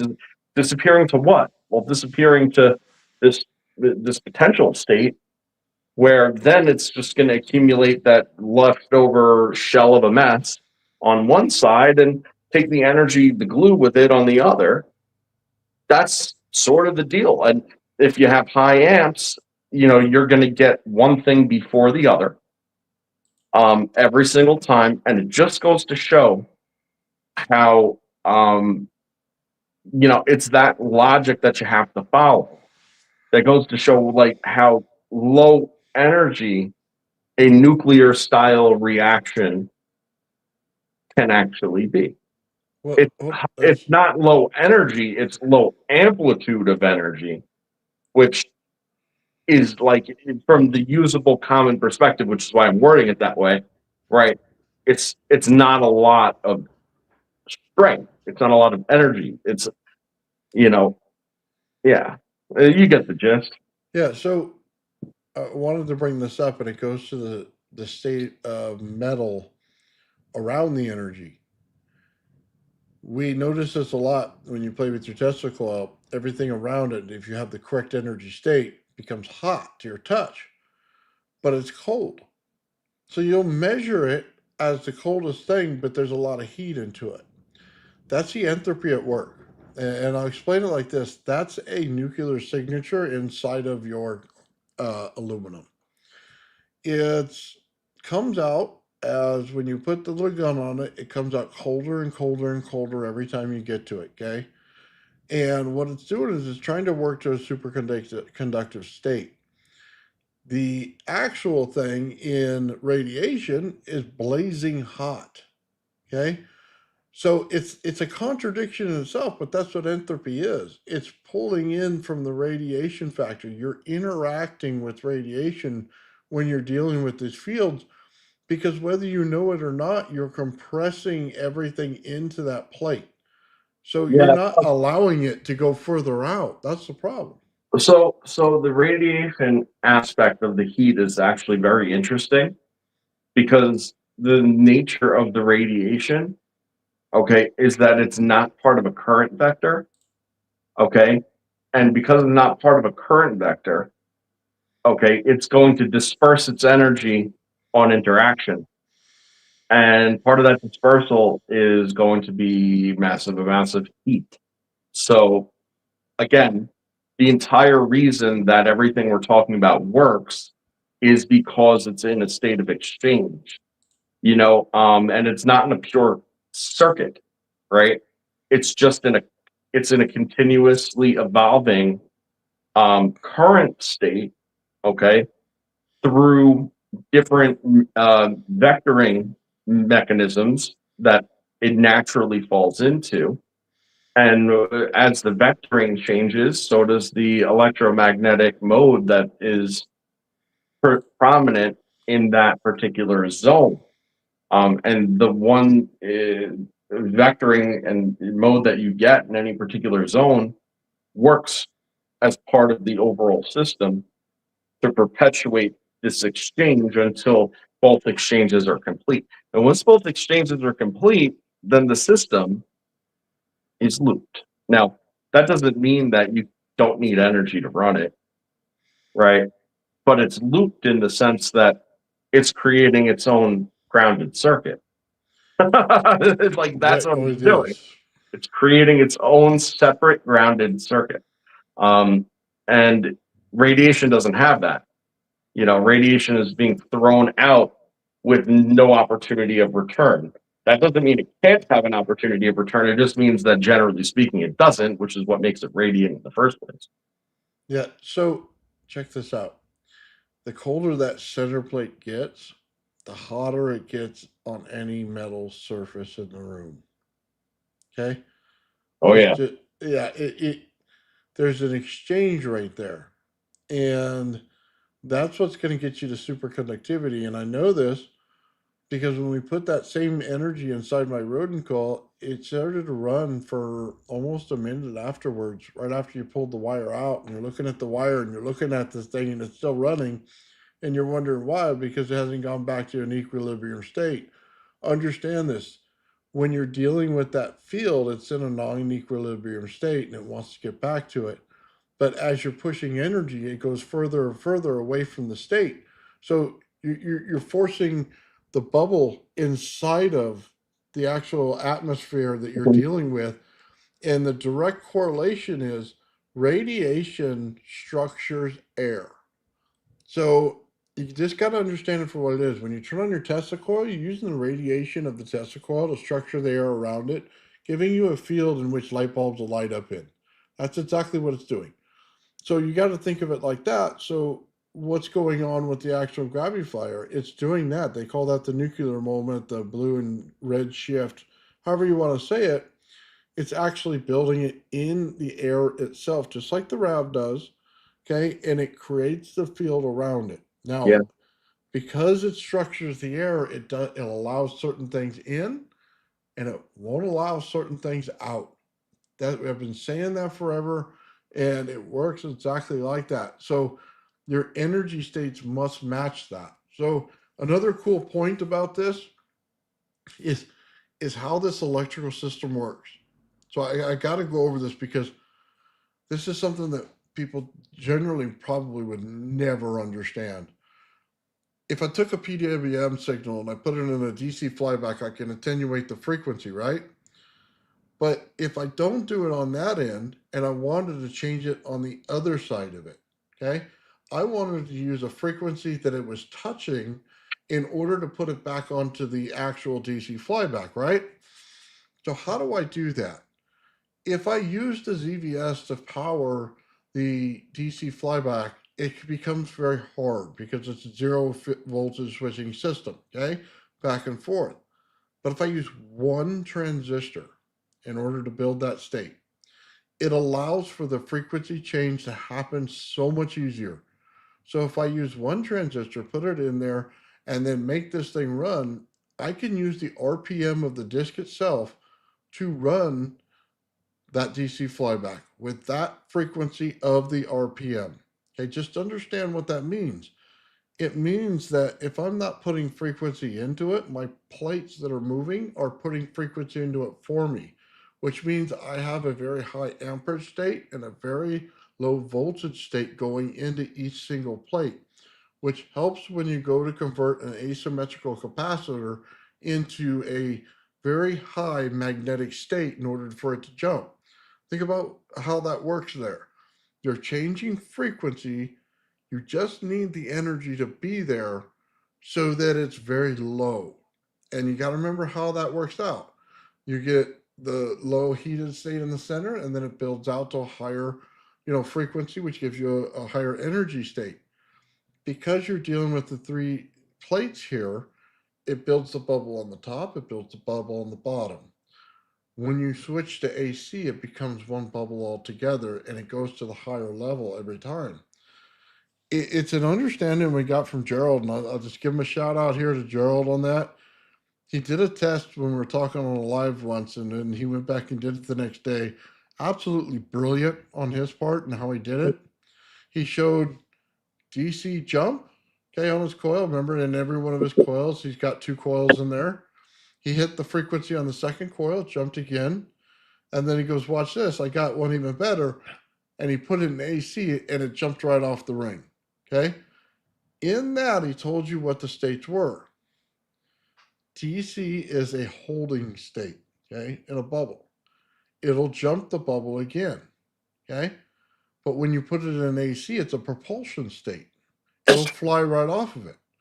So he went through the states of how it actually worked. So very interesting stuff. There's a lot of conversion that goes on in the gravity flyer as well. When you look at the Tesla coil, what you got to remember is when you put the piezo up there, the reason that you match the piezo with the Tesla coil is because you're suppressing the Tesla coil. And here's what I mean by that.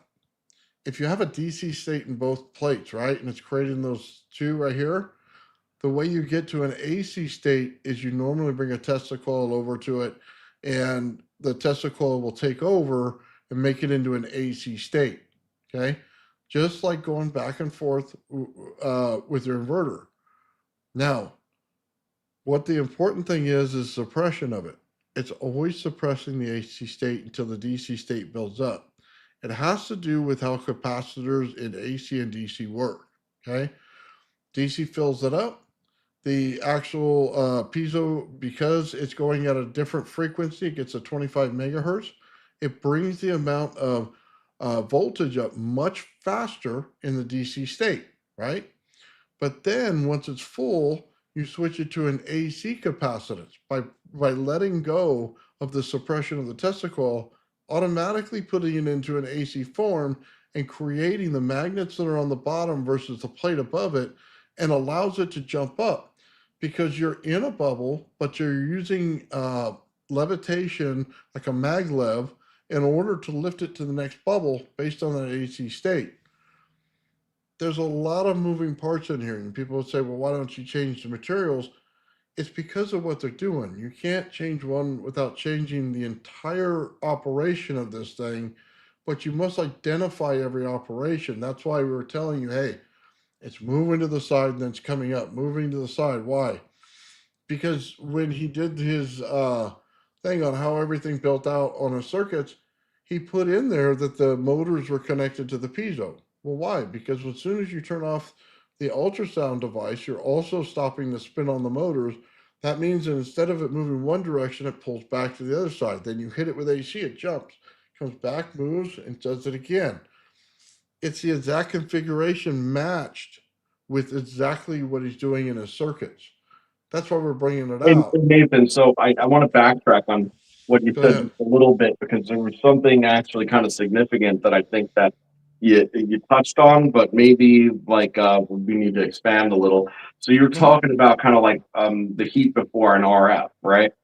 Now, what's interesting about that is that the heat isn't there until you touch it. Now, understand that they use this medically, right? Like there's tools that use radio frequency to basically, cause burns, or, like an ablation would be a good example of that, where they burn out a nerve root using radio frequency. I mean, it's what they do. But the instrument itself, okay, in that case, is not inherently hot. It's hot because it's in contact with something. Now, what does that mean? Well, it's only part of the system. It's not all the system. And radio frequency is generally radiant, okay?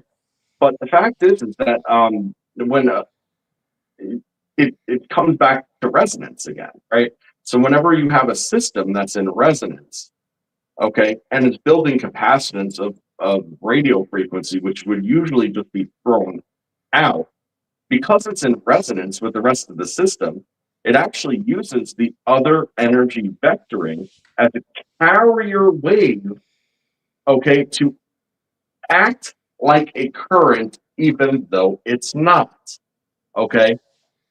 This isn't something we've ever said before, but this is just inherently true.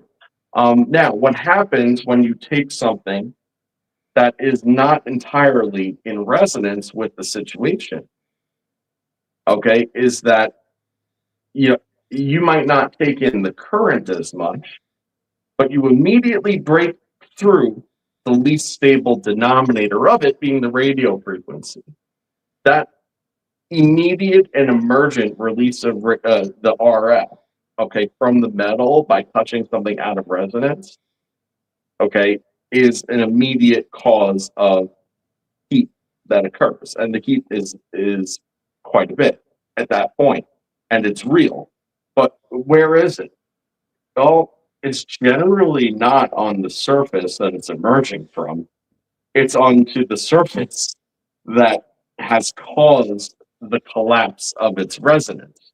Okay, it tells you a lot, because it tells you that you can take things that don't normally do that and cause them to do things that they don't normally do, but they'll always the tiger never loses his stripes. The RF wants to return to RF, it just needs the damn reason to do it. But what does that mean? Well, all that means is that these carrier wave situations in resonance means that you're stabilizing an entire ecosystem and environment, okay, into being closer to a state of rest, okay, than they are in ambiently. And because they're closer to a state of rest, okay, leaving it actually costs them more energy than staying in it. staying in it, so it's just following the very laws that they've all put down for us, where everything wants to stay in its lowest energy state. Okay, so because it's expending less energy, it's therefore in the less energy state also because it feels more at rest, even though it's doing more work. Mhm. That's what resonance does. And that's how it acts as a mechanism for superconductivity, is because it basically entices everything to say, hey, we're all the same here, and then everything gets to relax. Yeah. And again, that's like a quiet part that we never said out loud because we've talked about RF burns and so on and so forth, but we've never really said why that is. It's because it's riding on a carrier wave in resonance. There you go. There you By, have it. by the way, it matches that picture we put up of the sine wave. Think about it this way: at the bottom, you had a longer DC signal, right? So what does that say? That's your motors. That's the inside of the RAV. Okay, exactly how it works. And you go in. This is the same way you do your fists. Okay. Then you have a shorter one. Okay, what is that? That's your high voltage potential that's on the inside right there. Then what do you find? You find a sheath zone. Okay, that's actually the inside of your Tesla coil right there. But because it's connected to the aluminum, it's also your eddy currents. Okay, it's what gives rise to eddy currents being able to be in the air because it's in the plate, but then it's building out the field around it. That's what tightens everything in and holds it. That's why you use the aluminum. It's pulling it back in and holding it into a RAV structure. You have all the elements, the frequencies aren't tight. See, that's the difference between the RAV and the Gravity Flyer is the RAVs of frequencies are all super tight, right? In the Gravity Flyer, they're expanded out like this. So it's building the same field. It's just doing it in a different size, in a different, not in a different way because the structure is the same, but in how close the sheath zones are tightening in. That's why it's a low energy state lift. And you always hear anti-gravity, low energy, 3 low energy states to make a high, to make anti-gravity. Well, that's exactly true. It's because they're separated in their energy states and never brought into one and just And, used that way. and anybody who's been watching us for long enough knows that when we were first touching on these subjects, right, we were touching on it in a different context entirely. Okay, like the engineering aspect of it was focused solely and mainly on coils of different, geometric structure, sizes, resonance, etc.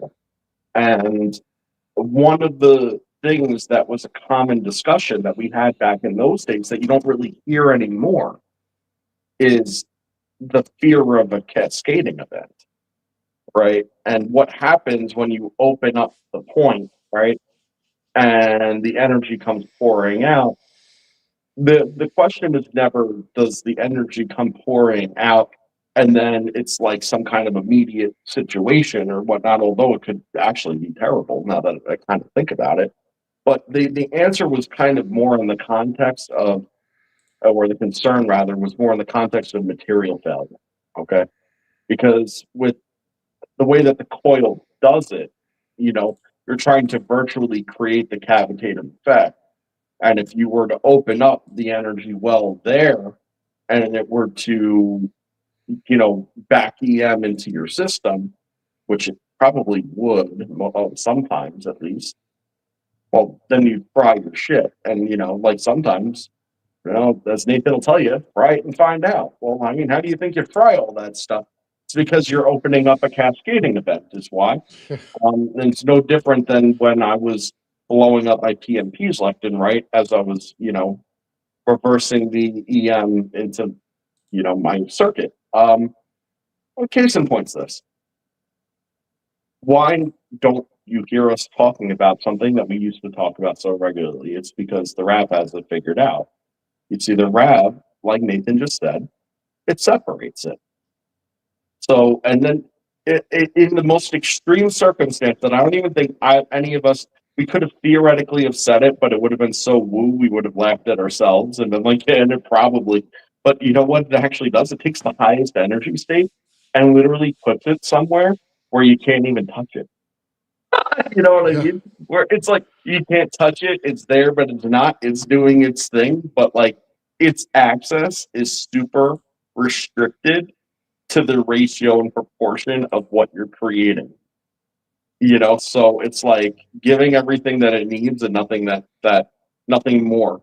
So what you end up with is the situation where you could run way more current, or like what would otherwise cause a way higher temperature. You could run all these things without the material, like, failure. Instead, the worst you're going to get is material restructuring, which only in tune happens to the resonance of the system and the conditions that it's in to optimize what it's doing, which which is a whole other thing entirely.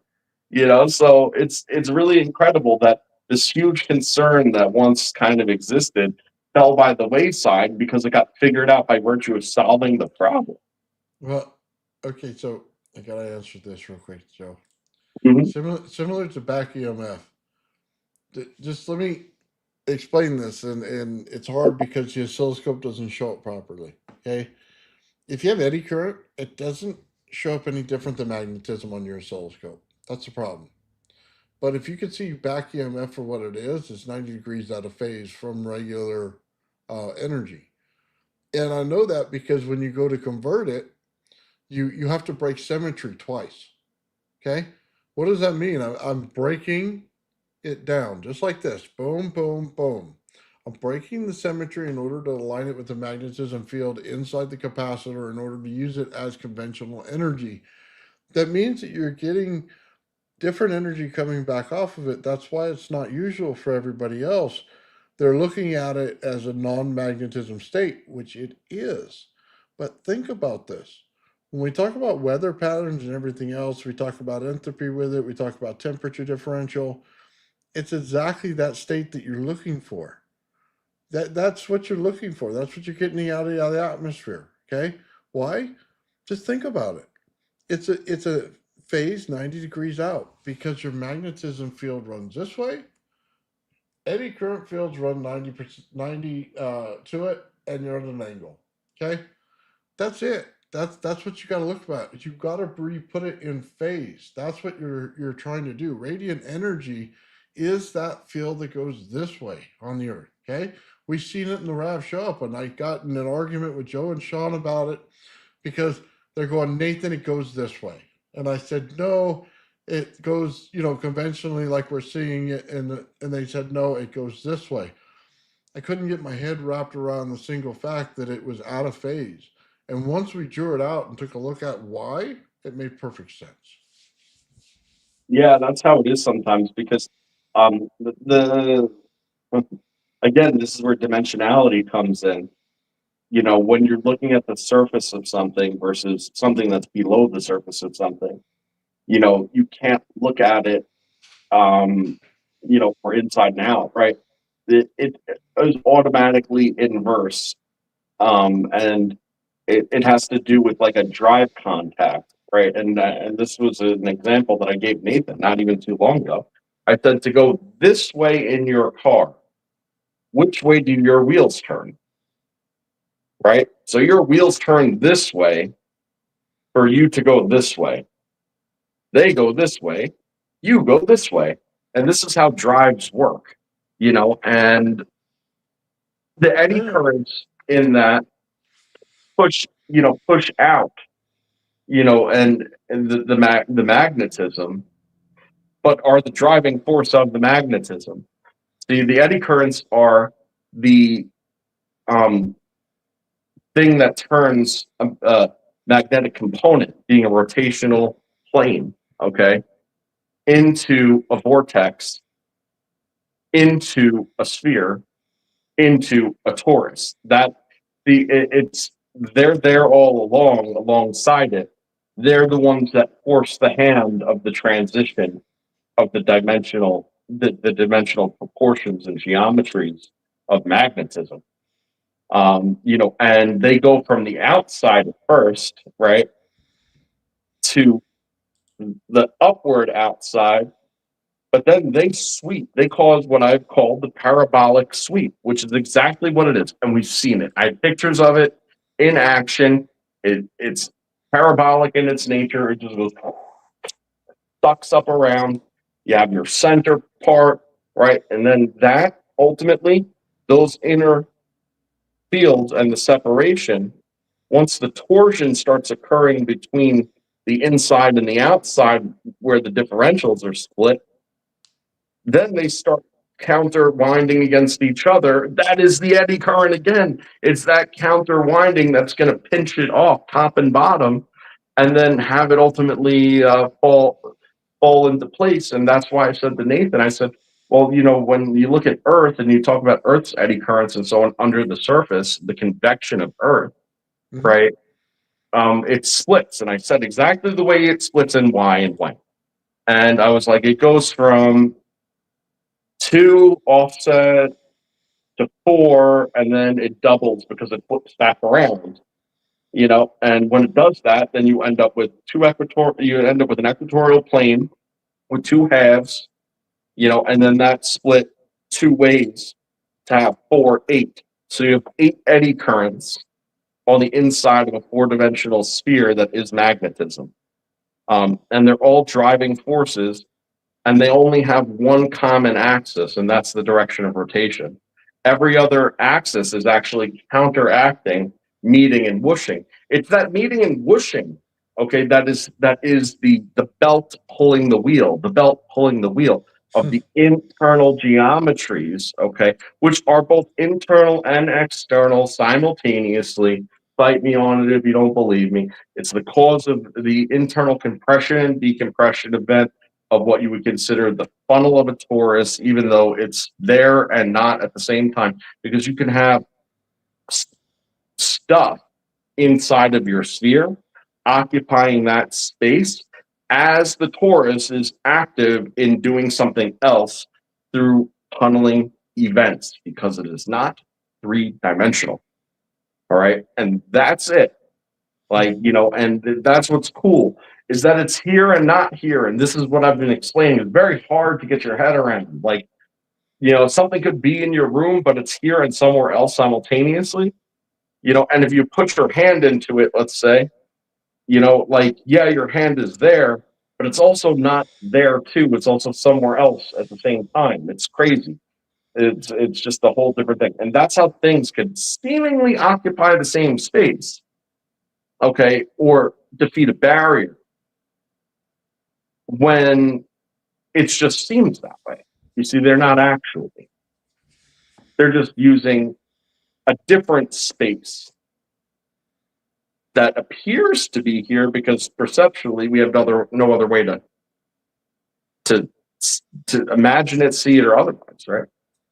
But the fact is that when something goes that way, it's actually not occupying the same location.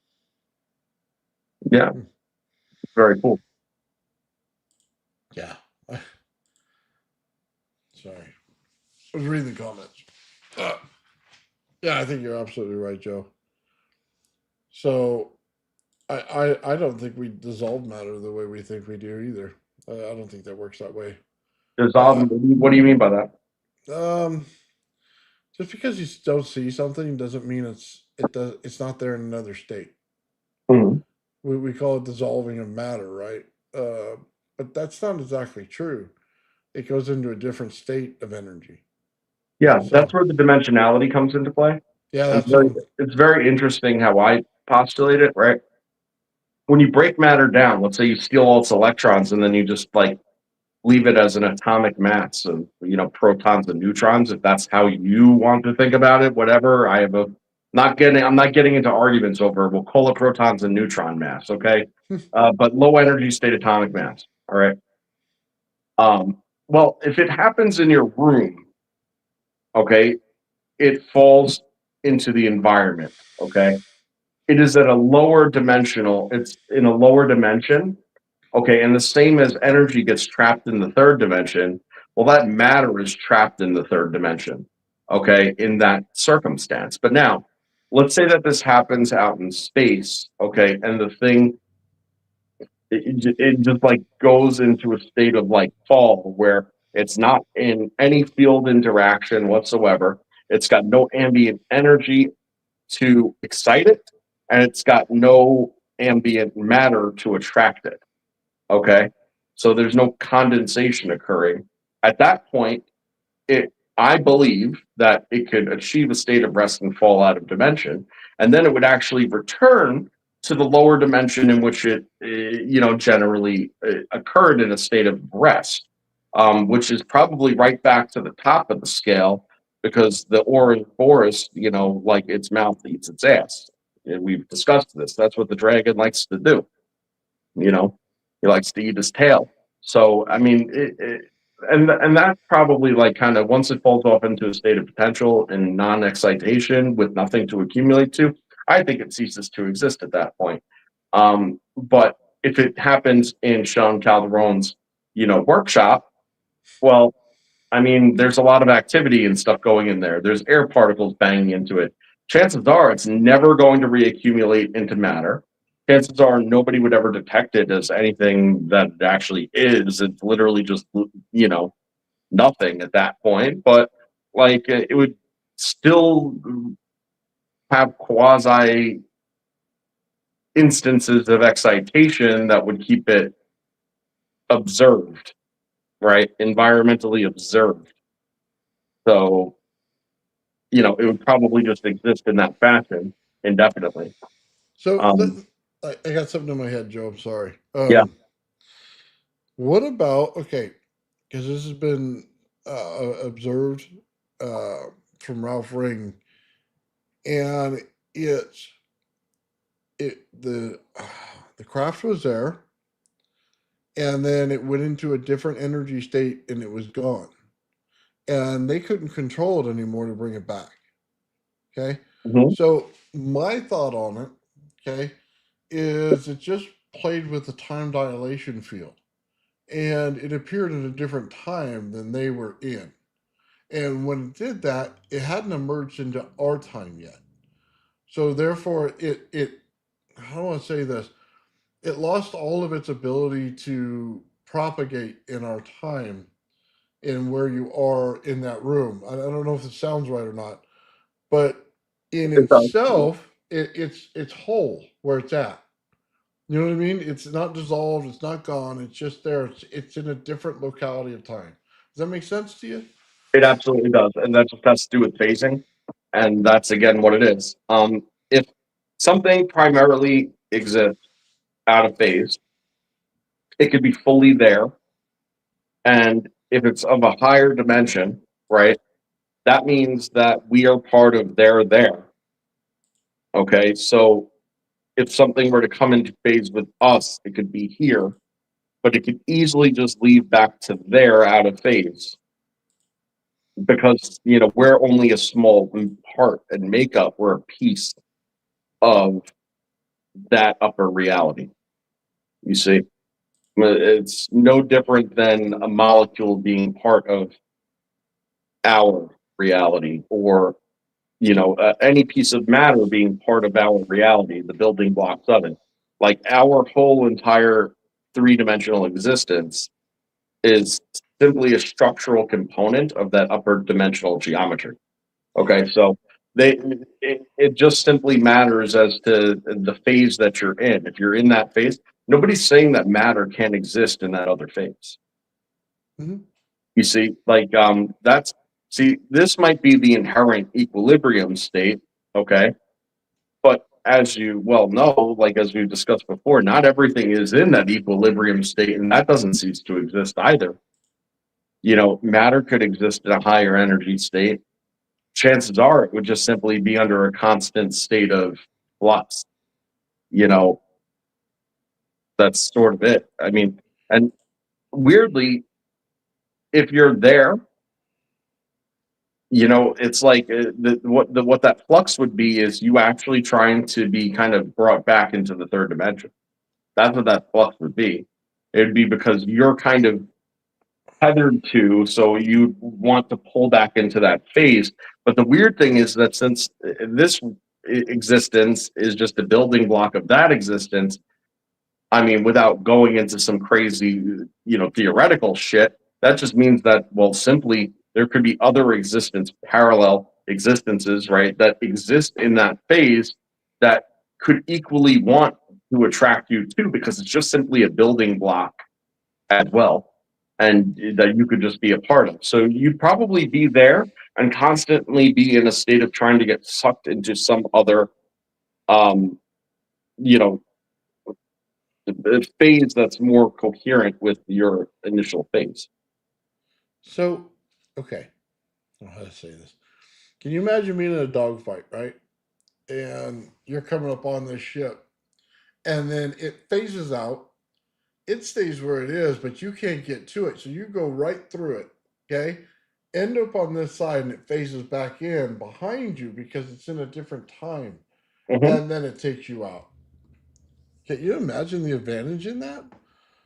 That's amazing. Well, I mean, that was Philadelphia experiment all day. That was everything to do. Like, and honestly, um, phase, just dropping something out of phase has everything to do with resonance. So all the density level shit that we talk about, the differentials, this and that, mind you something, there's all sorts of differentials, and you really only have to separate, I think, three pretty much, right, in order to break out of anything. And that's because everything, all the differentials are three, and that's why it's kind of 3-6, right? So if you influence your frequency, you're influencing your oscillation, which is analogous, but in a vibratory sense, and then you're also, challenging the sound at that point as a result of that vibratory oscillation. So now you have an electrical frequency, a vibratory oscillation, and a pitch. Okay. And then you have your differentials of them set off. The differentials get in the state of non-equilibrium, like the RAV, and then that ultimately opens up the door out. So now all you have to do is fall into full-blown resonance to become part of the exchange. And then once you're part of the exchange, there you go. Now you're on the other side. But remember, it's going to want you back. Okay, Yeah. so it's probably trying to pull you back pretty much the entire time. And then chances are, whatever resonant state you induce once you're in that other side of the veil is likely to become of what you're attracted back into. And I don't think that these differentials are that extreme to reach because, like I said, it's a proportion of the whole, okay, based on your immediate locality and what it is that that you're building the field around that it's subject to. So it's not exponential, okay? It's actually proportional, so it's a small proportion of the whole, and those are the set of differentials that you have to break. I think, okay. I think it's when it breaks a Springer limit and it goes into Planck scale or beyond Planck scales when you start to get the time that happens. That's kind of where I'm at with it. That's exactly what it's always been. But you can manipulate the nodal and antinodal points. Mm-hmm. Okay. And the way to probably do that is with a DC pulse rider on a sine wave, because if you're able to pulse rather than mid sine, if you're able to pulse at the nodal and antinodal points, because they're riders, if the duration of the pulse is longer than the nodal or antinodal point, one rides the other at that point, and it'll actually expand the time that it's at that fixed energy state that would be the otherwise the turn. So you're stopping it at the point of the turn and amplifying it and then holding it. All right. So it would go, you know what I mean? But because you went, instead of it going like, right, where you would have to hit it at exactly that moment, because you held it open and held it at that tonal frequency. If you take your out path at that point, it's basically holding open the moment when the pendulum is stuck up, before it starts to swing down. And then as soon as that DC drops off, what does it do? Swing down, and then it's closed. You see? So that's how you pull your nodal point open, is with a DC rider. It's got to be, I would say, a resident DC rider. I just make shit up as I go along, as you're aware, but I wrote an entire physics paper that was written exactly that same way that I strongly advise that you read. I did read it. So let me. Okay, there's always something that got me. Okay, remember they talked about the U.S. president that met with aliens. Supposedly, I put it out there, and I don't know if it's true. Was it with Eisenhower? I And then yeah, and then they said they're from Venus. Yet we saw in the '60s when the Soviets landed their satellites on Venus, they got crushed immediately. There's no habitable zone on Venus at all. So they always talked about this: is are aliens time travelers? Or are they actually us? So that's why I asked the question. That's kind of the premise of it. If they're from Venus, then they would be in the future because they would be pushed out further to the Goldilocks zone of where Earth is now, right? Therefore, their whole thing would change. They probably might grow a satellite out there, get a moon to it, based on when it goes through the energy field. So, would they be from the future? Is there a chance that they're underground and survived all that pressure? I mean, what do you think about that? I mean, is there a chance that they're just from out of phase, where they're from Venus out of phase, which is Oh, I didn't think not about that. not the same Venus that we perceive here? Because realistic, what's weird is like like there could actually be everything that has like, and this is the idea, right? There could be a totally different situation going on right now as we speak, right now where we are, okay, on a different channel. Okay, and that's kind of what's weird. And on a different channel, Venus may well be perfectly cool. You know, like it might be totally habitable. Earth might be too. There's probably a channel for that where both Earth and that are. So you look around, you're like, where the fuck is everybody? Or why? Oh man, why is there remnants here but no sign otherwise? Well, what happens if their remnants is partially in phase with us? Okay, but their remnants is actually more complete, just in another phase. Yeah, it sounds like a multiverse, but at the same time, it it kind of isn't at the same time. Is the point? Like because if you can, okay, first of all, I want to put something out there, and I think it's important to say, given the subject matter of today. Okay, if you're three-dimensional and you're four-dimensionally accessed, all right, and you're there, you may perceive no time, okay? However, that does not mean that the fourth dimension is not subject to time. See, there are more than four dimensions, and every single piece works on the other. And this threshold boundary that exists, okay, actually goes up in orders of magnitude the higher up you go. So what that ultimately means is that the fifth dimension on the fourth dimensional threshold has a huge time barrier that exists there too. If you're in four dimensions, it's just not in phase or in sync with what we're doing down here at all. So it's just a matter of perception at that point. Those years could turn a lot faster or a lot slower. I mean, probably a lot slower, to be honest. Mm. Like they're torquey. The upper workings of things are the torque. Things get geared up as they go because they become smaller and smaller bits, right? So you could turn a big piece very slowly, and if the next one is only a piece of that, a fraction of that, then that means that next one's going real damn fast. So the cycles are much faster as you drop down these dimensional ladders. Oh yeah, But yeah. that doesn't mean that the fourth dimension has no time. That just means that their time runs it's out of phase and runs at a different type of relative speed than we would conceive. Which to us would probably appear at a standstill because you'd be looking at Earth and you'd be like, wow, all of Earth already happened here. Okay. Oh wait, which version of the Earth? And yes, it does sound like multiverse, but it's kind of not. It just again has to do with channels and phase and resonance. So yeah, everything is probably a slightly different pitch, and that's how that goes. Because I So think at the end of the day, it boils all down to sound, no matter what anybody says. speed is relevant to us because time is relevant to us. Because it's the measure, But exactly. but That to was them the it's whole thing not. before. Yeah, but to them it's not. So the speed on Venus may not be the speed on Venus to them. It may be the same speed on Earth. You know what I mean?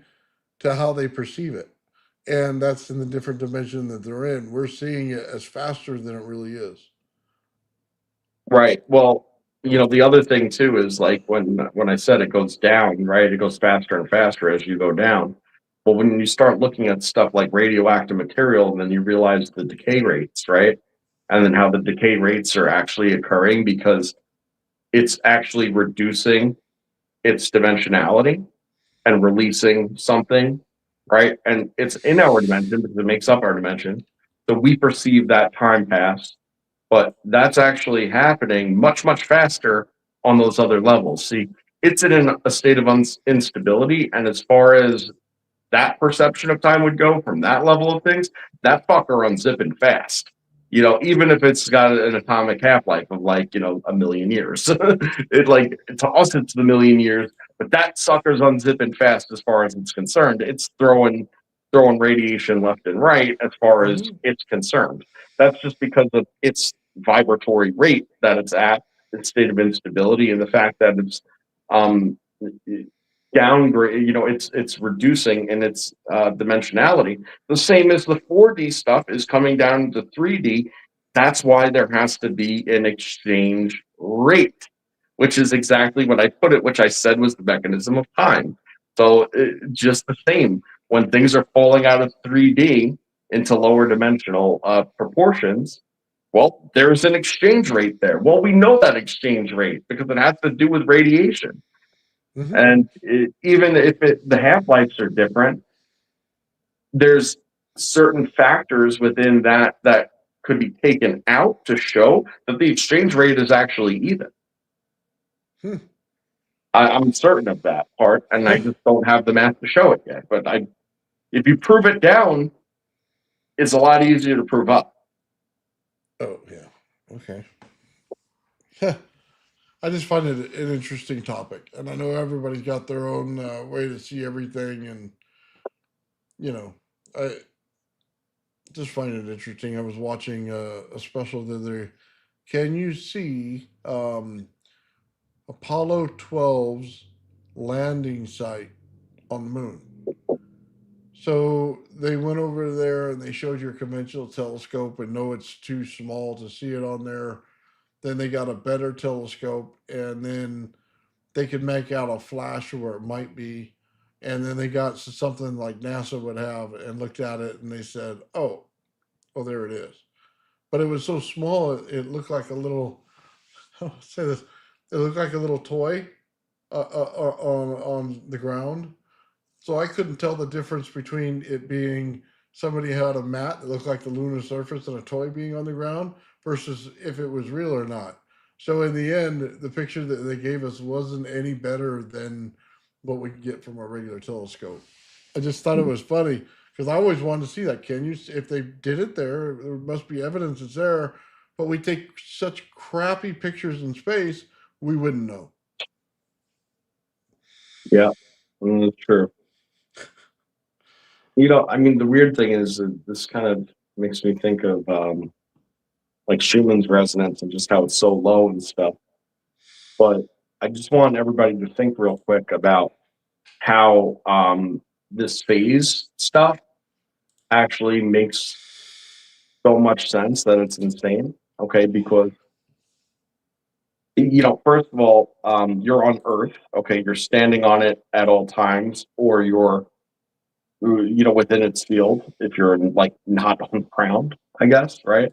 But you're always in constant relationship with the surface and the atmosphere of Earth, which is subject to this energy exchange between it that we see, we know exists, it's common knowledge, right? So the energy exchange exists between our atmosphere, our magnetic field, and the Earth's surface. And I hate to tell you, but the core, down all the way to the core, is this relationship, and you are an intermedium in this relationship. and the measurable oscillatory rate is subject to that beat frequency, which is measured as Schumann's resonance. And if you've ever sat on something that's shaking for like a while, let alone your whole entire life, right? You know that when you get up, you still have that shake in you. All Oh right. yeah. It doesn't just simply go away.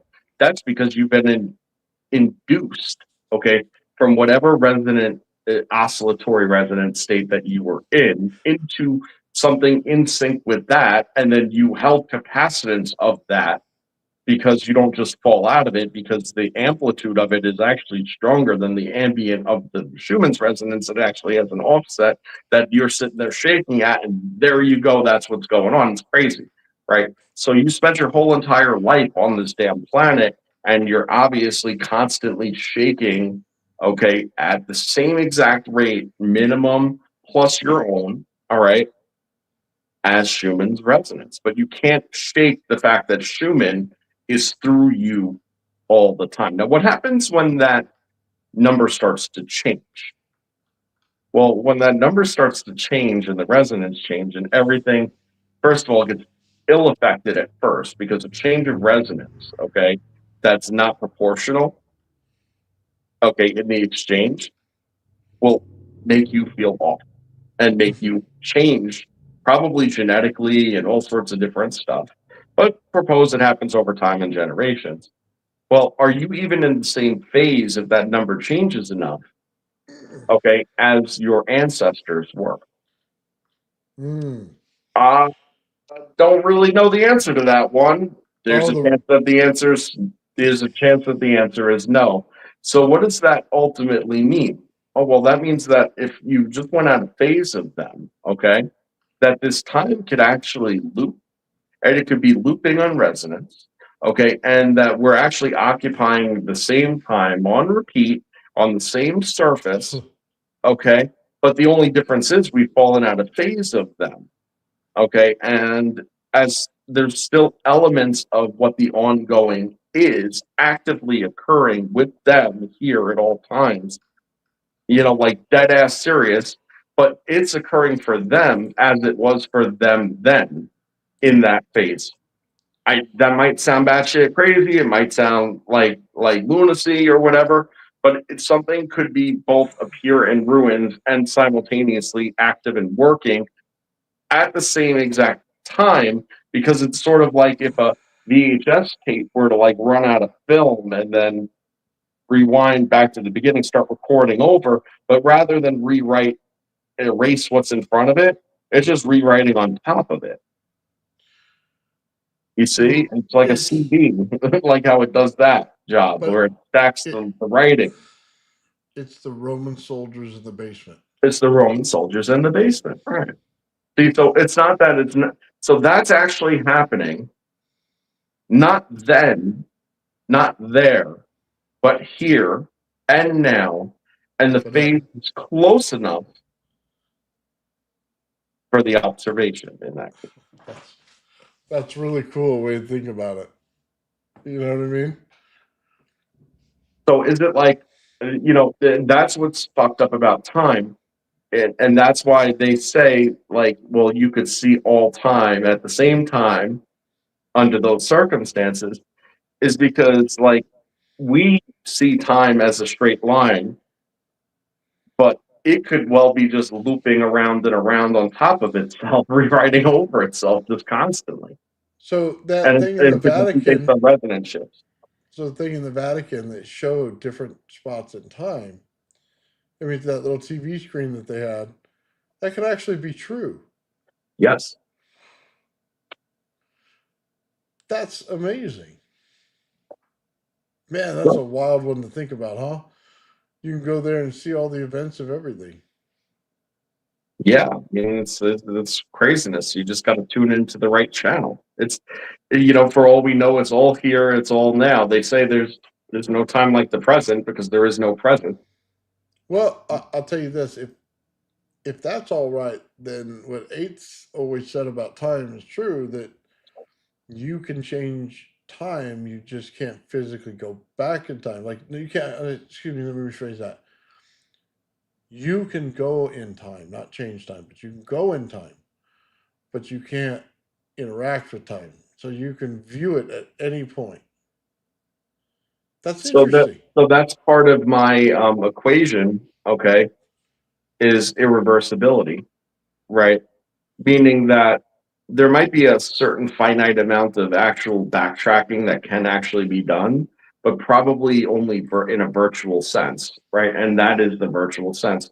Now you could, and again, it becomes an entropic equation, right?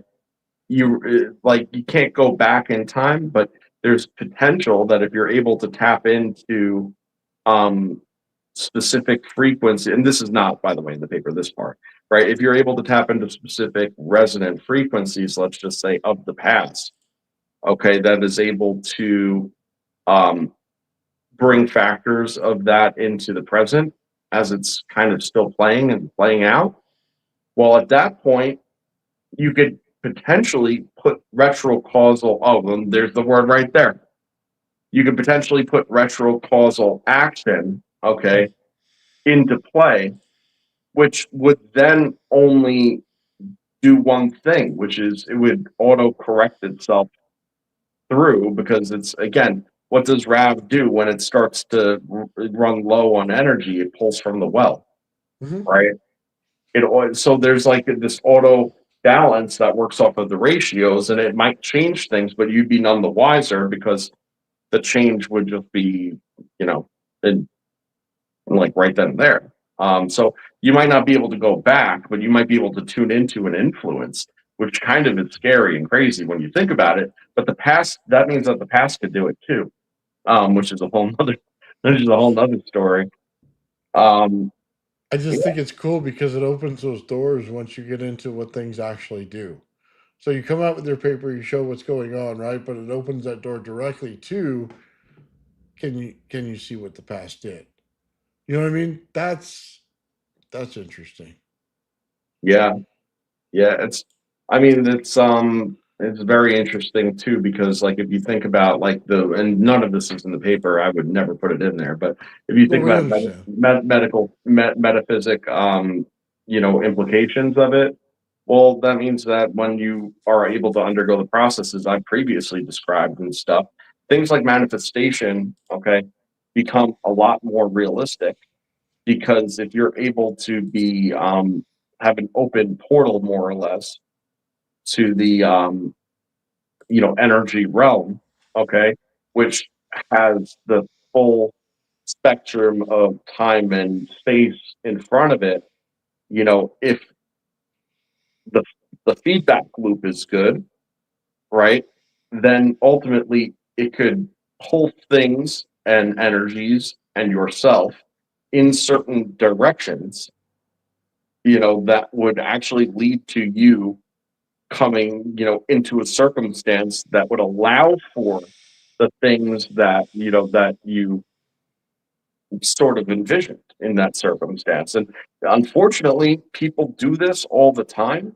And I say unfortunately because the people that are best at it and most effective at it, okay, they don't know what it is or realize it exists, and they're miserable people, that think that everything's a problem, and see a problem where there is none, and so on and so forth.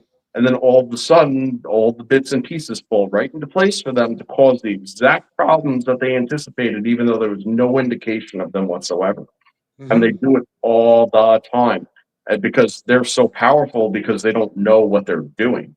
They know no wiser, they don't know what they're doing. But like, it tends to be, in a world that seems punishing from at time to time, it tends to be difficult for people to be delusionally optimistic. You know what I mean? So, when you tend to be delusionally optimistic and you only choose to see the good things, and that's the energy that you put out, et cetera, well, all of a sudden, things start to fall into place where, like, you could see these opportunities, you take these opportunities, and then all of a sudden you look around and you're like, holy shit, look, something's different here. But, Yeah. like, you have to believe your own bullshit is what it boils down to. And there's just a whole handful of people that believe their own bullshit, but not the right bullshit. Like a whole bunch of them people. I've seen them ruin all sorts of stuff, right? Right at their own will. Okay, Joe. We're getting towards the end of the show. I want to share a couple things real quick, if that's all right. Right on, right on. This is Dennis's experiment. Ah, cool. Talking about the beginning. Look at that with his finger go.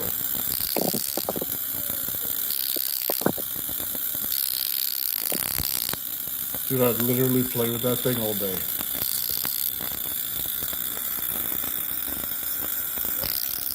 They look like symbols. Yeah, he's got like electricity on his fingers the whole way down. Oh my god, I have bad thoughts. I'll say it when I'm done.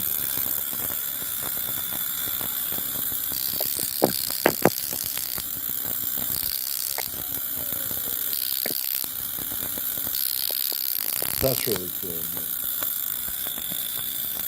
You have to build something like that. All right, Dennis, I know you're watching. I don't know that I'm recommending what I'm suggesting, but I'll let you be the big boy and use your best judgment. Take a secondary source, okay? I want you to hook a ring around your finger, okay? And hook your secondary source up to the ring. And then I want you to do it, but at a little bit of a distance. Because What you know kind what that would do, Joe? don't you? Uh-uh. That would form a wrap. Oh, wow. Okay. Probably a very small wrap. But that's what it would do. I like this one, Dennis. He's good. Let's see, he's got another one.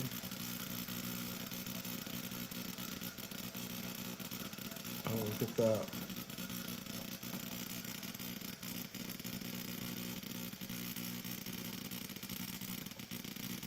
Yep. That's working off the capacitance. Yeah.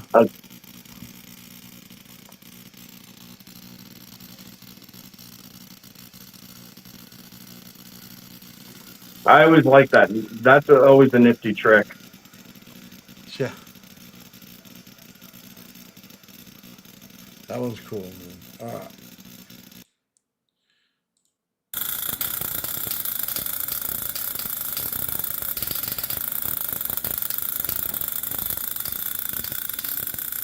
That was cool. Mm-hmm. Man, he's getting a lot of UV out of that. Yeah. That's a more like pure UV than we usually get. This is like running a spark gap. Yeah, he's got a spark gap going on too. Yeah.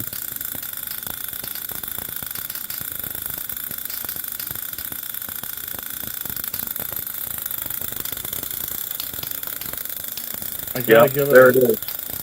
I gotta give a shout out to Courtney Sam's. He has a Tesla coil right now. Okay, you saw the big 9-foot Tesla coil, the gigantic one, and I went out there and saw it with him. Okay, now he has one with a load on it, with another coil on top of it, with another load. Okay. Courtney, you're holding out on us, dude. How come you haven't been on the show yet? And how come you haven't had a demonstration? I'll never Well, know.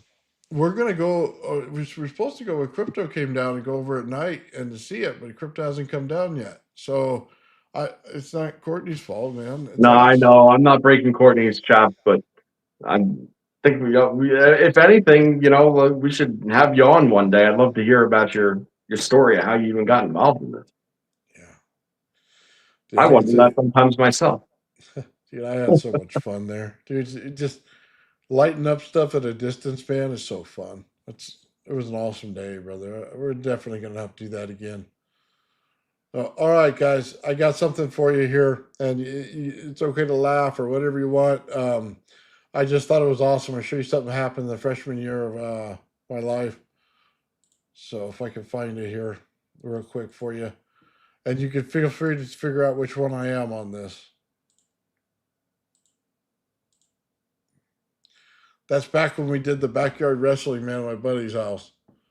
Oh yeah. I see you used the Joe modified one. Yes. Yeah. Yes, I did.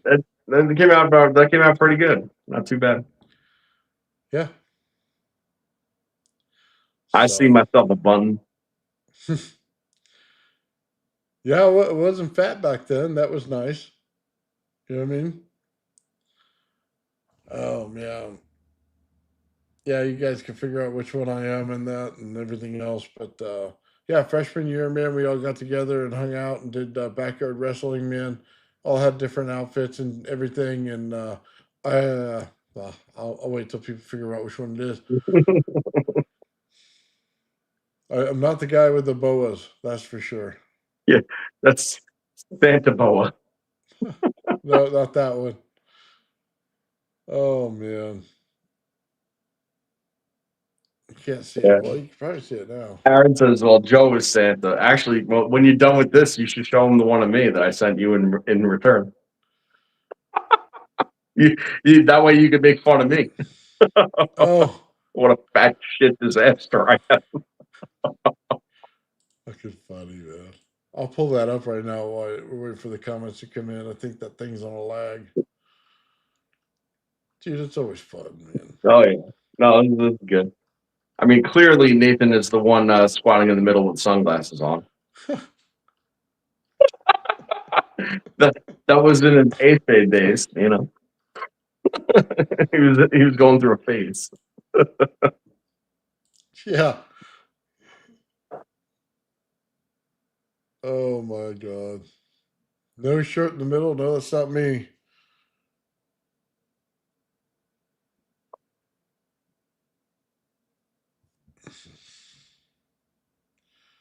Bueller?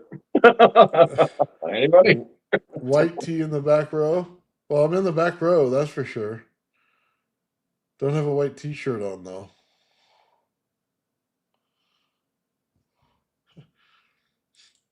Well, you The narrowed it Backstreet down, didn't Boys. you? Yeah. Wearing black? Nope. Wasn't wearing black at all. Nathan went from a Puerto Rican to an Italian. Same thing anyway. I'm allowed to say that because I'm mostly Italian anyway. God. Oh man. That upper left, that's me. I wore the white singlet. Yeah, Nathan. Doesn't look like a fat old man, does it? Yeah, your face really didn't change that much though. That face didn't change. I had my hair up too. It was down past my shoulders at that time. Yeah, right up. I'm gonna have to superimpose a beard on you there so everybody can see the resemblance. Yeah, put a well, I told my wife the other night it was just proof that I was skinny at one time. She goes, Nathan, that man doesn't exist anymore. You give up on that thought. Well, after today's episode, you just have to say no, he does. Okay, he's just out of things. There you go. She'll probably ask, well, when does he come back in phase? Because I want to see that guy tonight. Yeah. Oh man. All right. That's enough making fun of me. We'll put up Joe here. Oh boy. We'll give him a run. This looks nothing like Joe, by the way. Look at which one I was. Which one was I? Well, the only one there. I'm the only one there.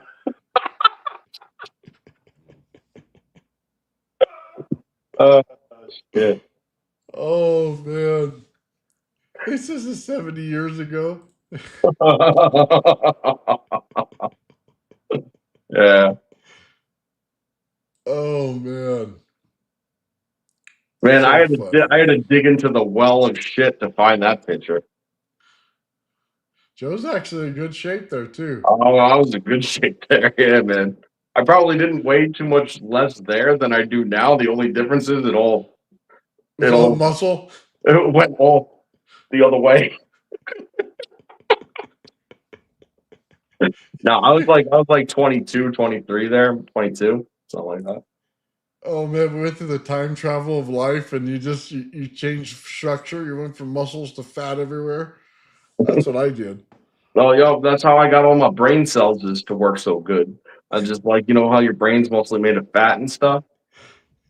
Yeah, I just like burritoed my way to intelligence. Burrito. I love it. Yeah, burrited my way. Oh man. Got to Yeah, be able to laugh at yourself, man. I think it's pretty cool. You know what I mean? Back in the day, everybody was in shape, but now we're like, well, getting to 50, can't keep that structure no more. that's all right. You know what? I'd kick the young mind's ass. Yeah. Dead ass, yo. I got piss and vinegar in me sometimes. I tell you what, man, I would get a couple good swings in, and then my ass would fall out tired and get kicked. You know what I mean? Yeah. Yeah, we all think we can do what we used to. Nah, I mean, it shouldn't probably say this all too openly or willingly or proudly, but I mean, you know, I never really liked to, you know, get physical with people, but for some reason, man, people used to just like to find reasons to like find a good reason for me to have to knock them the fuck out, and that happened more times than I could tell you, man. It is, I don't know. Well, that's because, well, look at you. You look like a cop. You're Yeah, like off duty or something. Like, hey, I'm going to the shooting range. I'm off duty. actually, that's what I was literally about to go on the tactical training course. That's why I was Well, wearing. That's why I was wearing a tack vest. yeah, well, you got the glasses for it. You know what I mean? And like the not all the way shaved beard. Yeah. hmm Oh, it's funny. Yeah, good times. He says ICE interview. Yeah, for real. Oh man, God. love it. I gotta know we have a good time on the show, man. Just Yeah. having a good time. Uh, I just found it was absolutely funny, man. I didn't think I was ever be able to find a picture of myself that young. You know what I mean? So Yeah, and yeah, I'll tell you, the photo restoration stuff is really cool and really helps. You know, oh it yeah, not it brings it like back to life, man. It's like I've been really digging that, you know. So yeah. I've been doing a whole bunch of weird art stuff lately. Pretty cool stuff. I'm gonna have to see if I have one in my senior year when I was doing wrestling because I stacked on 30 pounds of muscle at that point. You know what I mean? Mhm. So well, a little bit of fat with it, not much. So I actually graduated at about 220 pounds, man. Stayed that way until it was about 8 years ago. I started gaining weight. So Yeah, yeah. I was probably like 190 in that picture, 185, 190, and you know, just didn't have a drop of fat on me. So it was a different time. Fireball. Yeah, thanks. I actually, you know, it's funny because I was supposed to be a cop. I come like my whole entire family's cops. You know, oh really? yeah. In fact, they like not only influenced me to be in that direction, they pushed me to be in that direction, and I passed the test, got called, highest salary, you know, cops in the United States, like top five, both of them, and I said I don't want to do it. Hmm. Didn't want to do it. You know why? Because the Why? same reason this is crazy how certain things and people don't change. And sometimes you say things that you know you feel, but you don't know exactly the full extent or why yet. But I said, you know, I know you get to help people. I know you get to do the right thing or whatnot. I was like, but I also don't want to be the person to intervene in somebody's life, half stories, and change somebody's life forever just because I have to. And I was like, you know what? Necessary job to exist, but not a necessary job for me to be the person to dispatch that. And Yeah. that was my take was, yeah, you help people, but guess what? You get to sit there and take a lot of people on other people's words too and screw them all up 2 ways to Tuesday. And I just wasn't willing to be a part of penalizing the innocent, you know, just to sit there and, you know, take in the guilty. So Well, think about that. I mean, you go to break up a bar fight, right? Everybody's all done. They're sitting at the bar drinking together, and they probably are willing to pay the tab for anything that was broken, right? But as a cop, you have to go in there, and because you were called, you have to identify what the situation is and take them in anyway, even though it's resolved already. You know what I mean? And mhm, then it just means 5 to 10 years of garbage for everybody involved, and that would suck because yeah, you'd have to ruin somebody's life even though they squared it away already. exactly. And, you know, sometimes non-intervention is the best intervention, and part of freedom is living with the risks of it, you know, I feel like. And obviously that doesn't mean that crime should go unpunished, you know, or, you know, on just whatever. But like I said, there's people for that, and those people have different personalities than me, and I'm not one of them. So, you know, like to each his own, you know, respect to the people that go out there and do it. But I also understand that the way that in understood even at that young age, that despite a tit job with that was relatively safe and very high paying, and I could have been retired with a six-figure pension right now from it, doing something else that I actually want to do, and wouldn't have ever ended up in trouble, etc. At any point in time, you know what? Like it's just simply for me not worth it. Like, you know, the means doesn't justify the end. So But it's good that you knew that up front. So that's it. Leave me out so the process, fellers. okay, dispatch was asking if anybody had a prediction for what's going to happen in the next year. Please give it to them, send it to them. I'll get a hold of Limited State myself. I talked to him yesterday, and I'll get you that prediction, dispatch. Yeah. I gave my prediction. I'll tell you what it is. So maybe that'll inspire some of you to think along different lines, you know. But I said that by the end of 2025, whether or not it's true or correct, I believe that there's going to at least be someone out there of notoriety, okay, who claims that a specific AI model, okay, has reached at least a form of AGI. Hmm, that's That's a that's good the one. thing. So I think that by December of 2025, somebody's going to say we have a model. This model's AGI. You know, now again, whether or not it is, that's a whole nother story. But somebody's going to claim it. I'm gonna just go out there and tell you by the Oh, end 2026. Yes, I don't know what year we're 26. coming into. Yes, that is very fast. Like All screwed up this year. Huh? they better get their ass in gear if, if my prediction is going to come true. Now, yes, 2026. I give you a prediction, and it goes with my work. I'll just tell you either that gravity flyer is going to lift, or you're going to see it in pieces. That's the end of the story. It's going to happen this year. Excuse me, this upcoming year or not. And I'll tell you what, I'll make it fly. I could throw that sucker like a frisbee. We'll see how far it goes, but that's my prediction. Either it's going to fly, it's going to come off the ground, or it's going to be done. So If that's that thing doesn't come off the ground soon, I'm quitting for you. it's dude. It's been too long. It's got to go, brother. But the I think we're going to still learn a lot from it. I'll be very honest with you, but it's one of those personal things. It's been too long. You know what I mean? I don't like things sitting around that long. I got to get it to either work or do something at all. I'm going to put a lot of resources into it to find out. Yeah, So and I mean, if I had to make one more prediction, and this is more of a close to home prediction as far as stuff we're doing, I think that with the RAV, okay, I think that by the end of next year, um, at minimum, we would have figured out how to create basic structure, you know, through modulation. That's what I think. I think that we're going to be able to take the controller,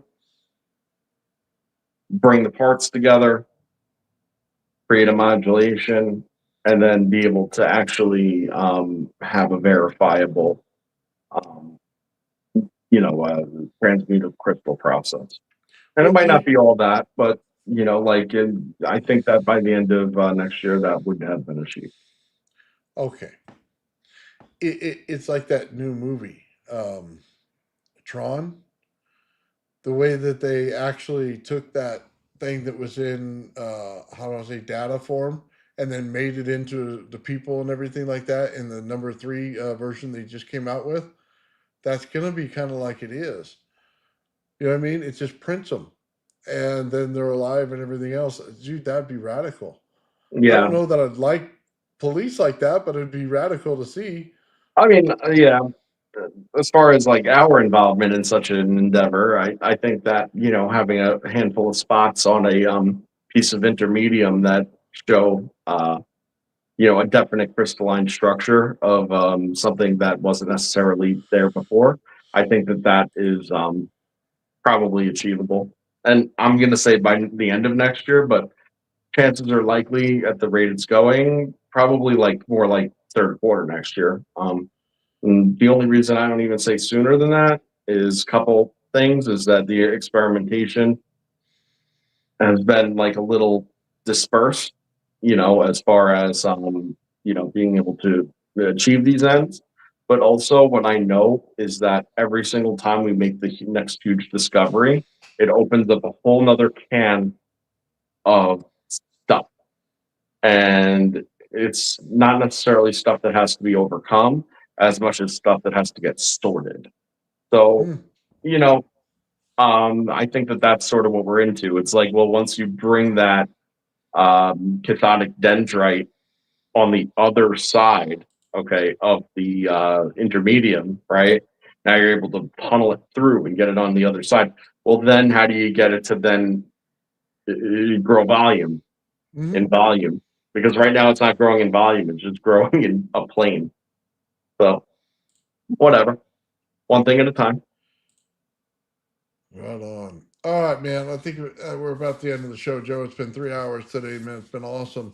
Um, guys, we are going to do the show instead of next Friday. We're going to do it on Monday. Friday is the day after Christmas, so guys, we're going to do the Monday show, and then I'm taking the rest of the week off. I need some time. So it'd be kind of cool, man. We'll do it on Monday. Joe and I've done it before on Monday, man. Hopefully Bernie doesn't come on and turn off our show again. Ah, Ernie. got, Oops, got, got, got, sorry. gotta give it to him, man. He did it to me twice. Sorry, Bernie. Yeah, no peace and love that day. Oh well, but yeah, no, that'll be cool. On Monday. I can't wait to see Nathan and Bernie actually get together, and then he can end the stream as Nathan slapping his hand because then that'd be there. That's like a fail safe for that. Um, and yeah, aside from that, want to wish everybody a Merry Christmas and whatever else, I guess. Mm, yeah, man. Right on. Oh yeah, and I sent Nathan the paper that we've talked about today. I'll have him put it as a post on the channel, with like Oh a yeah, thumbnail or something like that. That'll you can click on and view it, and we'll figure out how to do that. yeah, not a problem. We'll put a And link to it yeah, try to in make that the available tonight or tomorrow or whatever. whenever you post it. We'll put a link to it. Right on. So we'll do that absolutely. All right, guys. Then I just want to say thank you to Darren out there. He gave 5 Old Man Builds memberships, man. Absolutely awesome, Darren. I really appreciate it, man. And good luck on everything from the surgery. I hope you do well, man. Best wishes to you on that. Right on. And then, guys, tonight, Mike Faraday channel, he's going on in the next hour, I believe it is. And he's got a cool thing over there, and he's upgraded his battery. So he's going to be talking about that over there on the Faraday Research channel. I'm also going to be on Traveling Fools later at 7:30. So it'll be on this channel, also streamed over there. So we should have a really fun night over there as well, man. Doing a little anti-Santa over there, getting ready for the holiday. But that's it, man. Everybody have yourself a great day. Thank you in the chat, man, for listening to us, and it's been awesome. Right. Merry Christmas. Merry Yeah. Christmas. old man builds. The old man builds. The old man builds. The old man builds. The old man builds is broken in the head. People not seeing reality has put them in the red. Where conscious and spirituality restricted from the norm and replaced with the ignorance of basic magnetic form. The geometry of God keeps running through his head. That's what makes old man builds broken in the head. The old man builds. The old man builds. Spheres of destiny are spinning in his mind, making him travel back and forth in time, battling the establishment for just a little recognition. Has him forcing the world to understand his premonition. That world will have all the technology in the end, even if it means his life will fail to extend. The old man builds. The old man builds. The old man builds. The old man builds. Fears of destiny are spinning in his mind, making him travel back and forth in time, battling the establishment for just a little recognition. Has him forcing the world to understand his premonition. That world will have all the technology in the end, even if it means his life will fail to extend. The old man builds. The old man builds. The old man builds. The old man builds.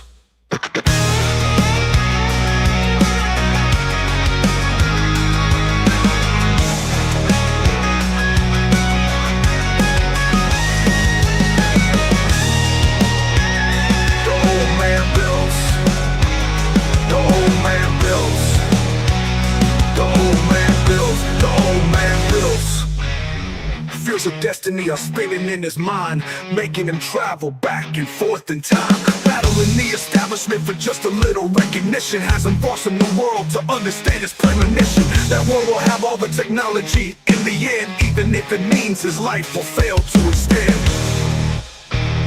The old man builds.